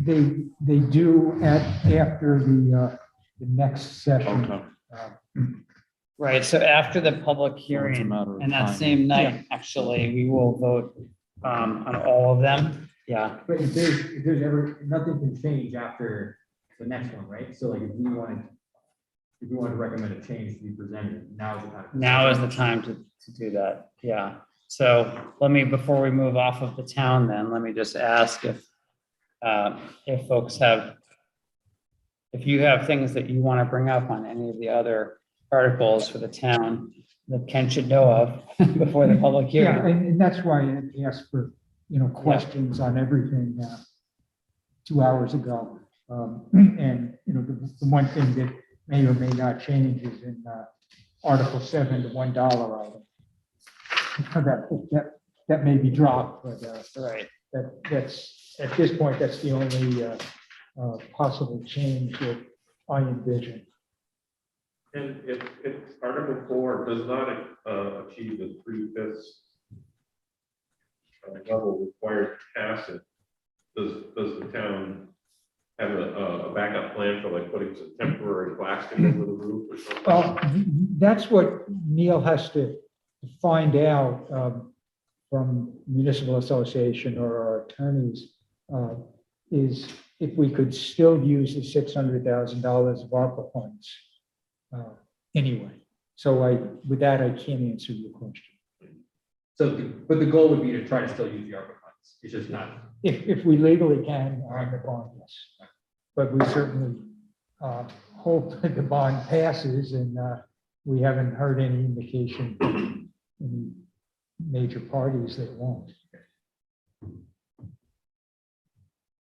Are there other questions or comments or around any of the town's warrant articles that have a budget impact? Regardless of whether we're voting on them tonight? Did I hear you clearly when the question was asked? Can we change these numbers at the next public hearing? And my understanding is, yes, we can. Yeah. We can, I'm not anticipating it, but so I just misunderstood that. yes. That answer. You certainly Sorry, can. I was. No, it was good. Yeah, it's what's presented next meeting is or what's presented at town meeting is, what the budget committee's numbers. Oh, no, I understand the Yeah. town meeting. I thought. So it can be. And I think it just, if somebody has in mind to do that now, it would be nice to give Ken fair notice that you have concerns about the number, so that the select board can talk about it. I, in a lot of ways, I don't want to see an increase, because it's going to be tough enough going before the public with the kind of increase we're seeking. I can defend it completely, but Right. it's still a big. 8% seems like a lot to people, and the perception of that might feel like a Even lot. if it relates to the bond. Yeah. Okay, further comments, questions around the town warrant articles? Very good, okay, so, Kentucky precinct,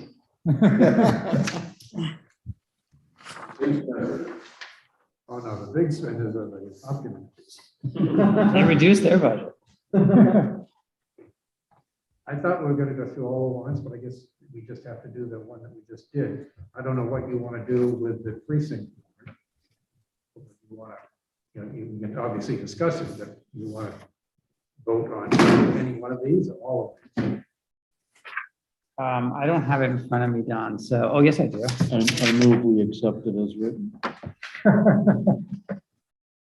If we could do that, I'll second.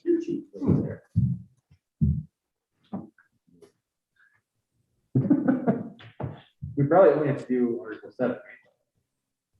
Theoretically, 7, 8, 9, 7. 10. Yeah, I think Well, 7, but in the same way that the town, we'll have to do that at next meeting, but for this meeting, we probably only have to do 7. The way Neil has explained things to me, it would only be the budget. I'm surprised because last year we went through each one. definitely at this meeting. But again, it's up to whatever you'd like to do. Well, let's vote on Article 7. And then if people have comments and questions that you should be aware of on the other articles, we can share them now. So if you want to read the article, make a motion. See the precinct will vote to raise appropriate the sum of $118,129 for general government expenses. Is there a second? Second. Steve seconded. Any discussion? Okay, Thomas, Norm, Norm, Google, yes. Ken, Ken, Yeah, oh, yes, it is. Steve, Yes. Rich, Don, Krista, Yes. Debbie, Yes, Jonathan, Affirmative. and Mark is yes. Okay, Don, are there any questions on any of the other articles or things that you would like to discuss with? What's the total tax impact? All things tax. Oh. There's a -2 cents. Round of applause.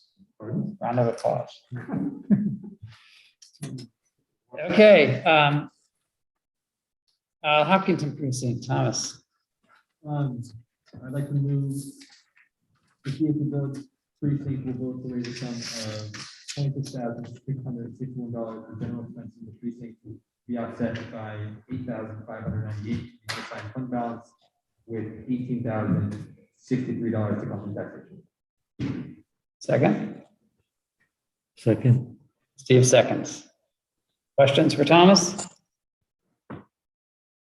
Okay, Thomas. Thomas, yes. Norm? Google, yes. Yes. Ken, yes? Steve? Yes. Rich? Don? Yes. Krista? Yes. Debbie? yes, Jonathan? Yes. Mark says yes. Good job, Thomas. Awesome, okay. Norm, Great, on to the school. awesome. So that's, all right, Article 2. I'd like to make a motion to see if the school district will vote to raise the appropriate budget committee recommended amount of $22,553,797 for support of the schools, for payment of salaries for the school district, officials and agents, and for the payment of such obligations in the school district, or to take any other action in relation thereto. Is there a second? Full second. Rich seconded. Any further discussion of the school operating budget? Okay, Thomas? Thomas, yes. Norm? Norm Gupel, yes. Ken? Yes. Steve? Yes. Rich? Yes. Don? Krista? Yes. Debbie? Yes. Jonathan? Yep. Mark is yes. I like the Article 3, I like the. Norm, sorry to interrupt. I'm still here. Hi. So that's the only warrant article that the budget committee can actually change the amount on. So I'm thinking that even though in the past, like what Dawn had mentioned, every single article before the public hearing, a vote was taken on just to put it there. I'm just saying, we've always done it exactly like what Dawn said, but everybody else isn't doing that because I believe the only article that they could change is the one that they brought up. So I'm not sure the budget committee has to right now put a vote on it. They certainly can, but No. we will need a vote at the end, but they can't change the amount of the other articles. They can only up or down. So I'm thinking that's why Neil said what he said to Ken, which just is different than what we've done in the past. So we could change we could come to the public hearing with a change in the operating budget, but we can't do that with any of the trust fund or the contracts.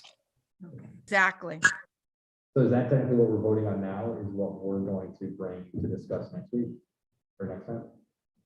In essence, it's what we are bringing to the public hearing. But since we have so I'm just trying to process this in real time. So if I'm reading the room, your budget is being presented next at the public hearing, and based on the motion, you guys have confirmed that you agree with the school district's proposed budget, right? That is correct. So that number will be presented at the public hearing. And all these others will be Correct. presented Correct, too. but this is the only one, I mean. Yeah, this is new to me because we have done it differently in the past. So I mean, we're going on Neil's advice here, and he's not here. So, but I do have a lot of trust in Neil. If you would like the budget committee to vote on these, I don't think there's any harm done in that, Norm. So I guess I would ask you what your pleasure is. I would definitely like to, if Michelle's okay with it, I'd like to get the full support on our warrant. So I can report back to the board where you guys landed on her. And I'll just say, I think historically, a lot of the members of the community have looked at the recommendations of the respective boards and the budget committee when they look at the warrant articles. Right, and we will be voting on all of them after the public hearing before they go to the actual district and town meetings. So, yeah, we will, all of these will get voted on, just a matter of whether they I get just voted asked on Michelle tonight. if she's comfortable just doing it and not doing these now. Is she comfortable with that? I am, because it is I think that's why Neil is saying what he's saying, even though it's different, I'm fine. I don't really care one way or another. I just thought I'd bring it up based on that everybody else was, it looked like changing it, and I didn't want us to be different.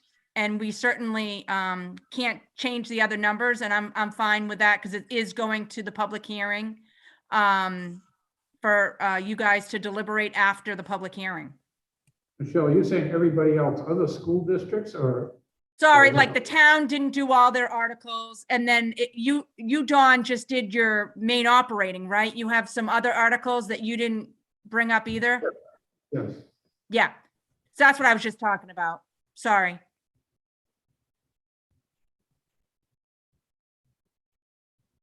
So Norm, I'm just going to go back to you. You're the school board's rep to the budget committee. Michelle is saying she doesn't think she needs it. Do you want us to vote on these? Michelle, is it okay if I go against you? Norm, oh my gosh, yes. Please, I'm just saying, usually we like everybody to be the same, and so I don't want anyone, yes, absolutely. Go through with it. I just wanted to bring it up. I think it'd be great to be able to see where we all are moving forward. But if you wake up and there's eggs in your car tomorrow. I'll be as quickly as possible. I'll proceed if Mr. Zanko. Okay, proceed. Okay, I'd like to make a motion for Article 3 to see if the school district will vote to approve the cost items included in the collective bargaining agreement reached between the Hopkinton School Board and Hopkinton Educational Association, HCA, which will talk about following changes in salaries and benefits at the current staffing level and future to raise appropriate the sum of $393,082 and for the upcoming fiscal year, such as the sum replacing the cost and attributable to increased salaries and benefits to recommend by this new agreement over that we paid on current staffing levels. Second, I'll second. in conversation?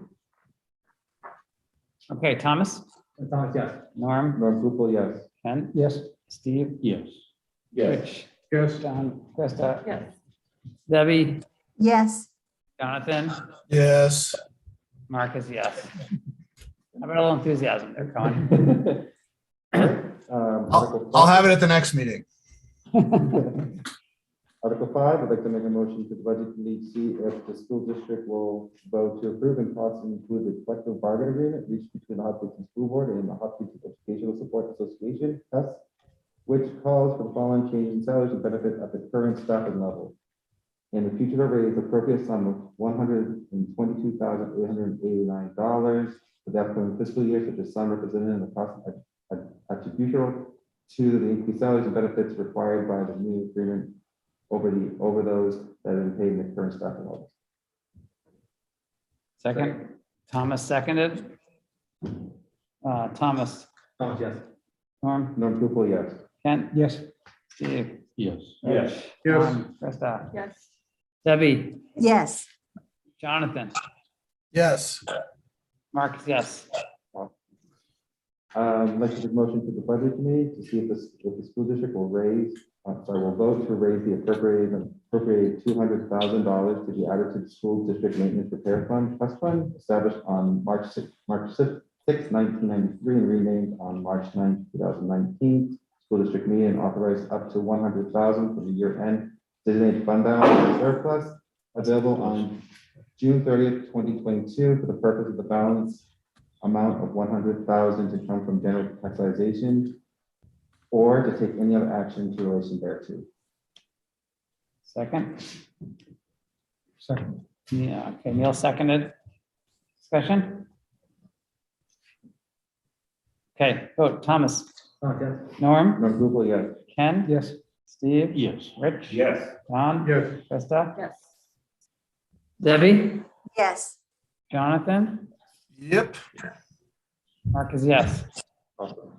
I'd like to make a motion to the budget committee to see if the school district will vote and raise appropriate $100,000 to be added to the special education expendable trust fund established on March 19, 2005, and renamed at March 10, 2018, and authorize up to $100,000 from the year-end designated fund balance surplus available on June 30th, 2022 for the purpose or to take any action in relation thereto.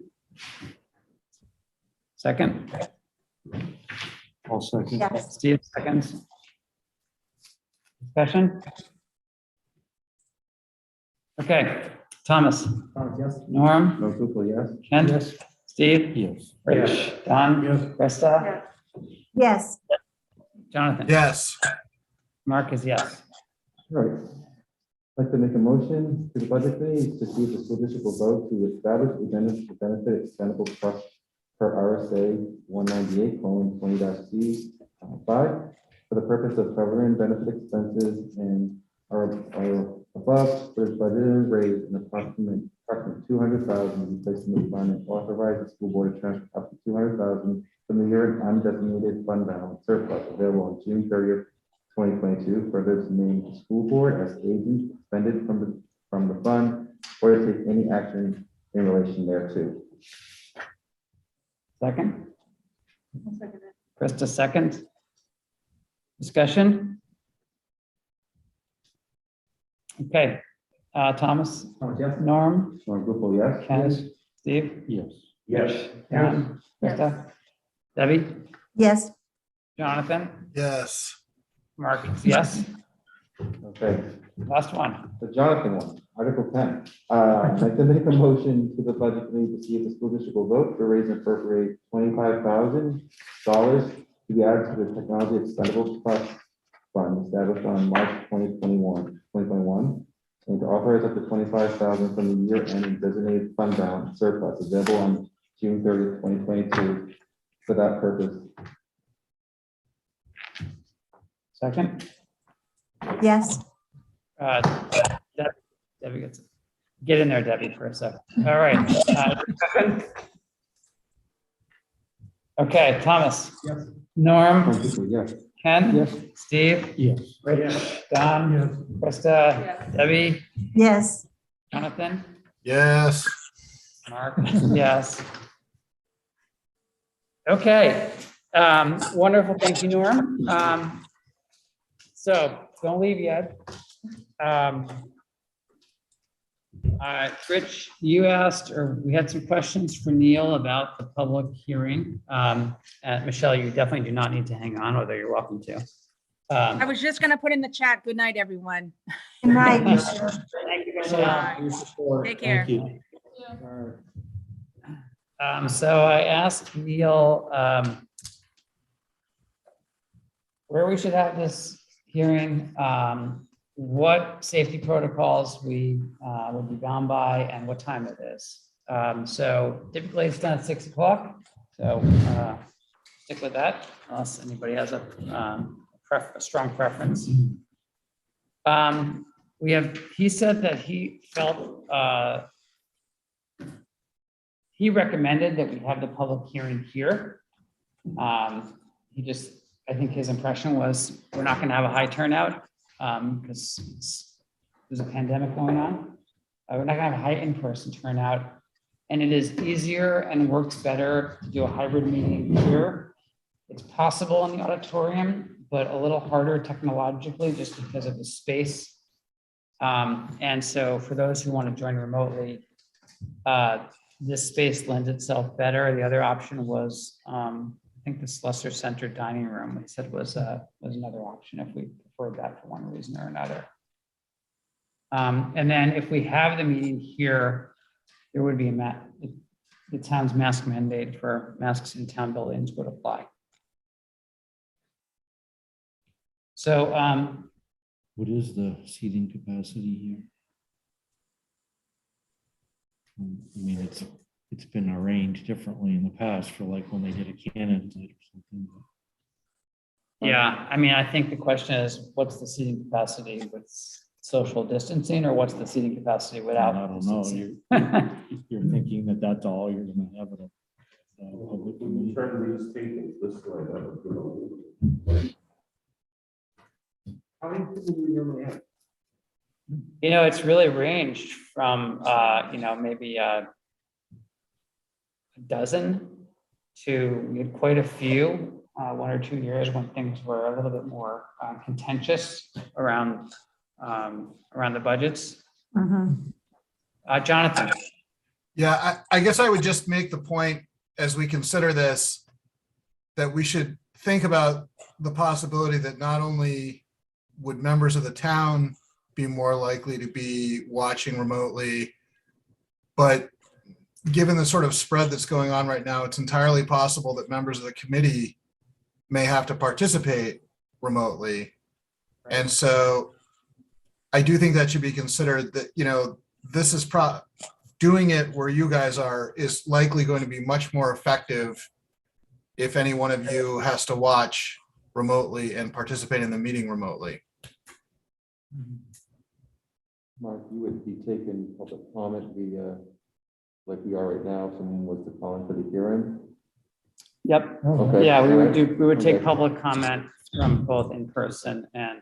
I don't know that we can, I can ask Neil this. I mean, I don't know that we can, maybe you know this, Ken. I mean, if let's just say we had a huge turnout the prospect of which seems highly remote to me. Can you cap the number of people in here? In the building? Yeah, I mean, I guess we could at some point. I do not know the answer to that. Yeah, I mean, it's very unlikely to happen. I'm thinking, when I recall, we've had big turnouts, it was issues like football was on the agenda for the schools. Yeah. That drew a lot of people. And there've been, in the past, a lot of school administrators that came to the meetings, and whether they would be coming or not, I don't know. Just the school administration and their teachers or whatever would almost fill these seats right here. So that's a concern of mine. We probably ought to have a primary contingencies. If we can do it, they'll do it at the school. But whatever comes up in the next 3 weeks that you can't do it there, then we'll go to the next priority. And I don't know whether that's here or whether it'll be at the Solicitor Center. Solicitor Center, if you have chairs, holds about 85 to 100 people. Not distance, though. Correct. I mean, I've been in that room. Yeah. You just have to make sure that you have a lot of microphones. Yeah, so I mean, I think that's, can we really get the technology in the auditorium in a way that's going to provide an adequate experience for those who have to join remotely, whether they be budget committee members or members of the public, because that's realistically what people are going to do. I mean, the majority of people are, that's my opinion, unlikely to show up for a person meeting if they could join remotely.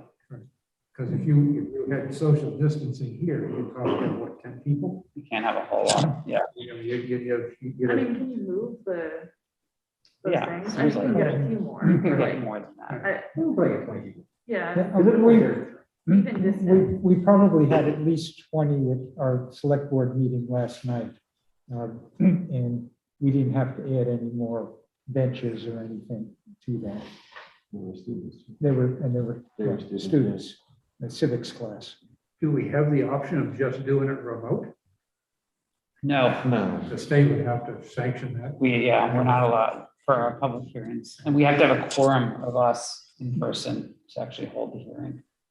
So if you are unable to attend, thank you to both Jonathan and Debbie and Cindy for letting me know in advance that you weren't going to be able to be here in person. Please do that if you can't make a public hearing, because we've got to know if we're not going to have a quorum for one reason or another.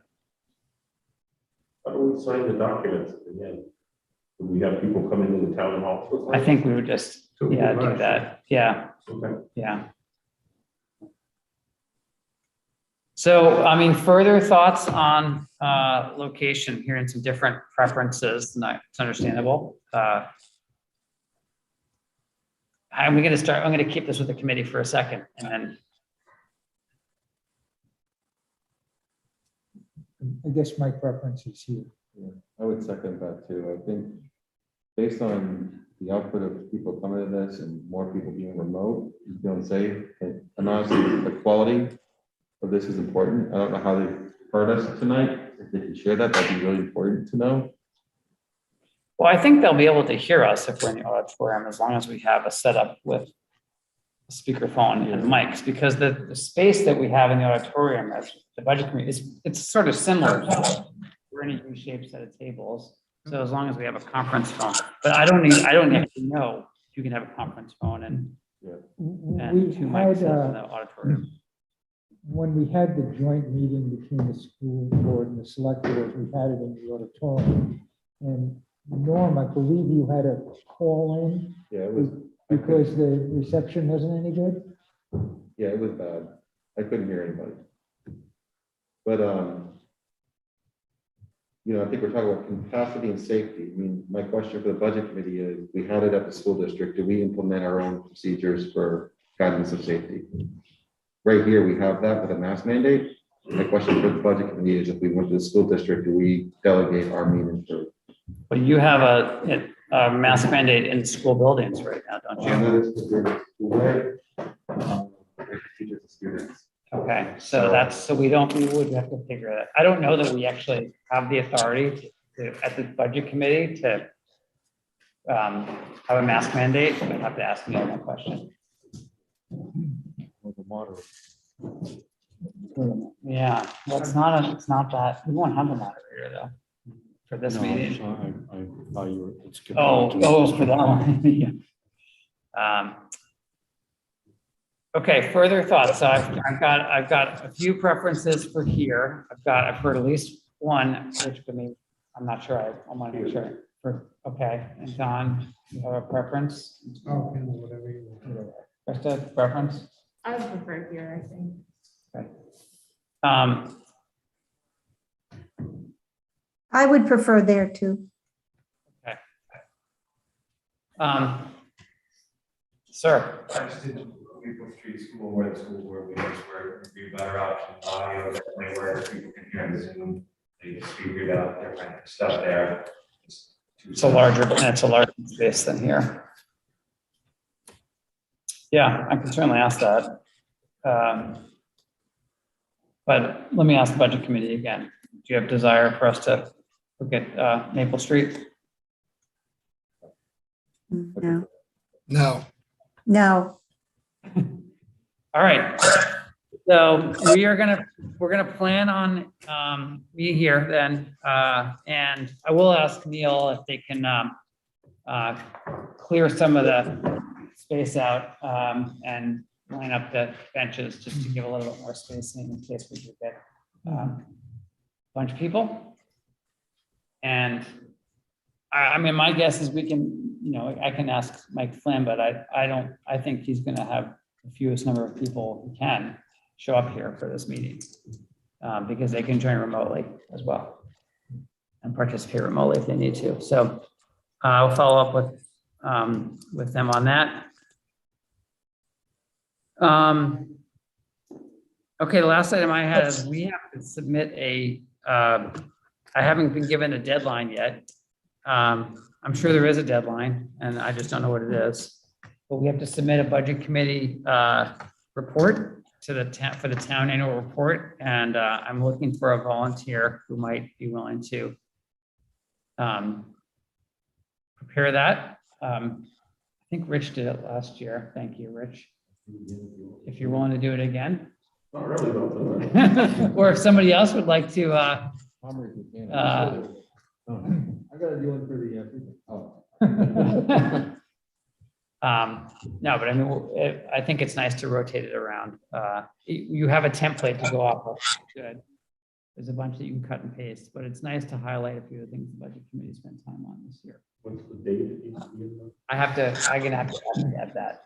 Well, So it's certainly. it's probably in the well next after our two- next meeting. it's probably in about two or 3 weeks. You good on that, Rich? Yep. All right, thank you. I'll email Deb and follow up with you, Rich. Mark, I may have missed it, but on February 9th, what time is the meeting? 6 o'clock.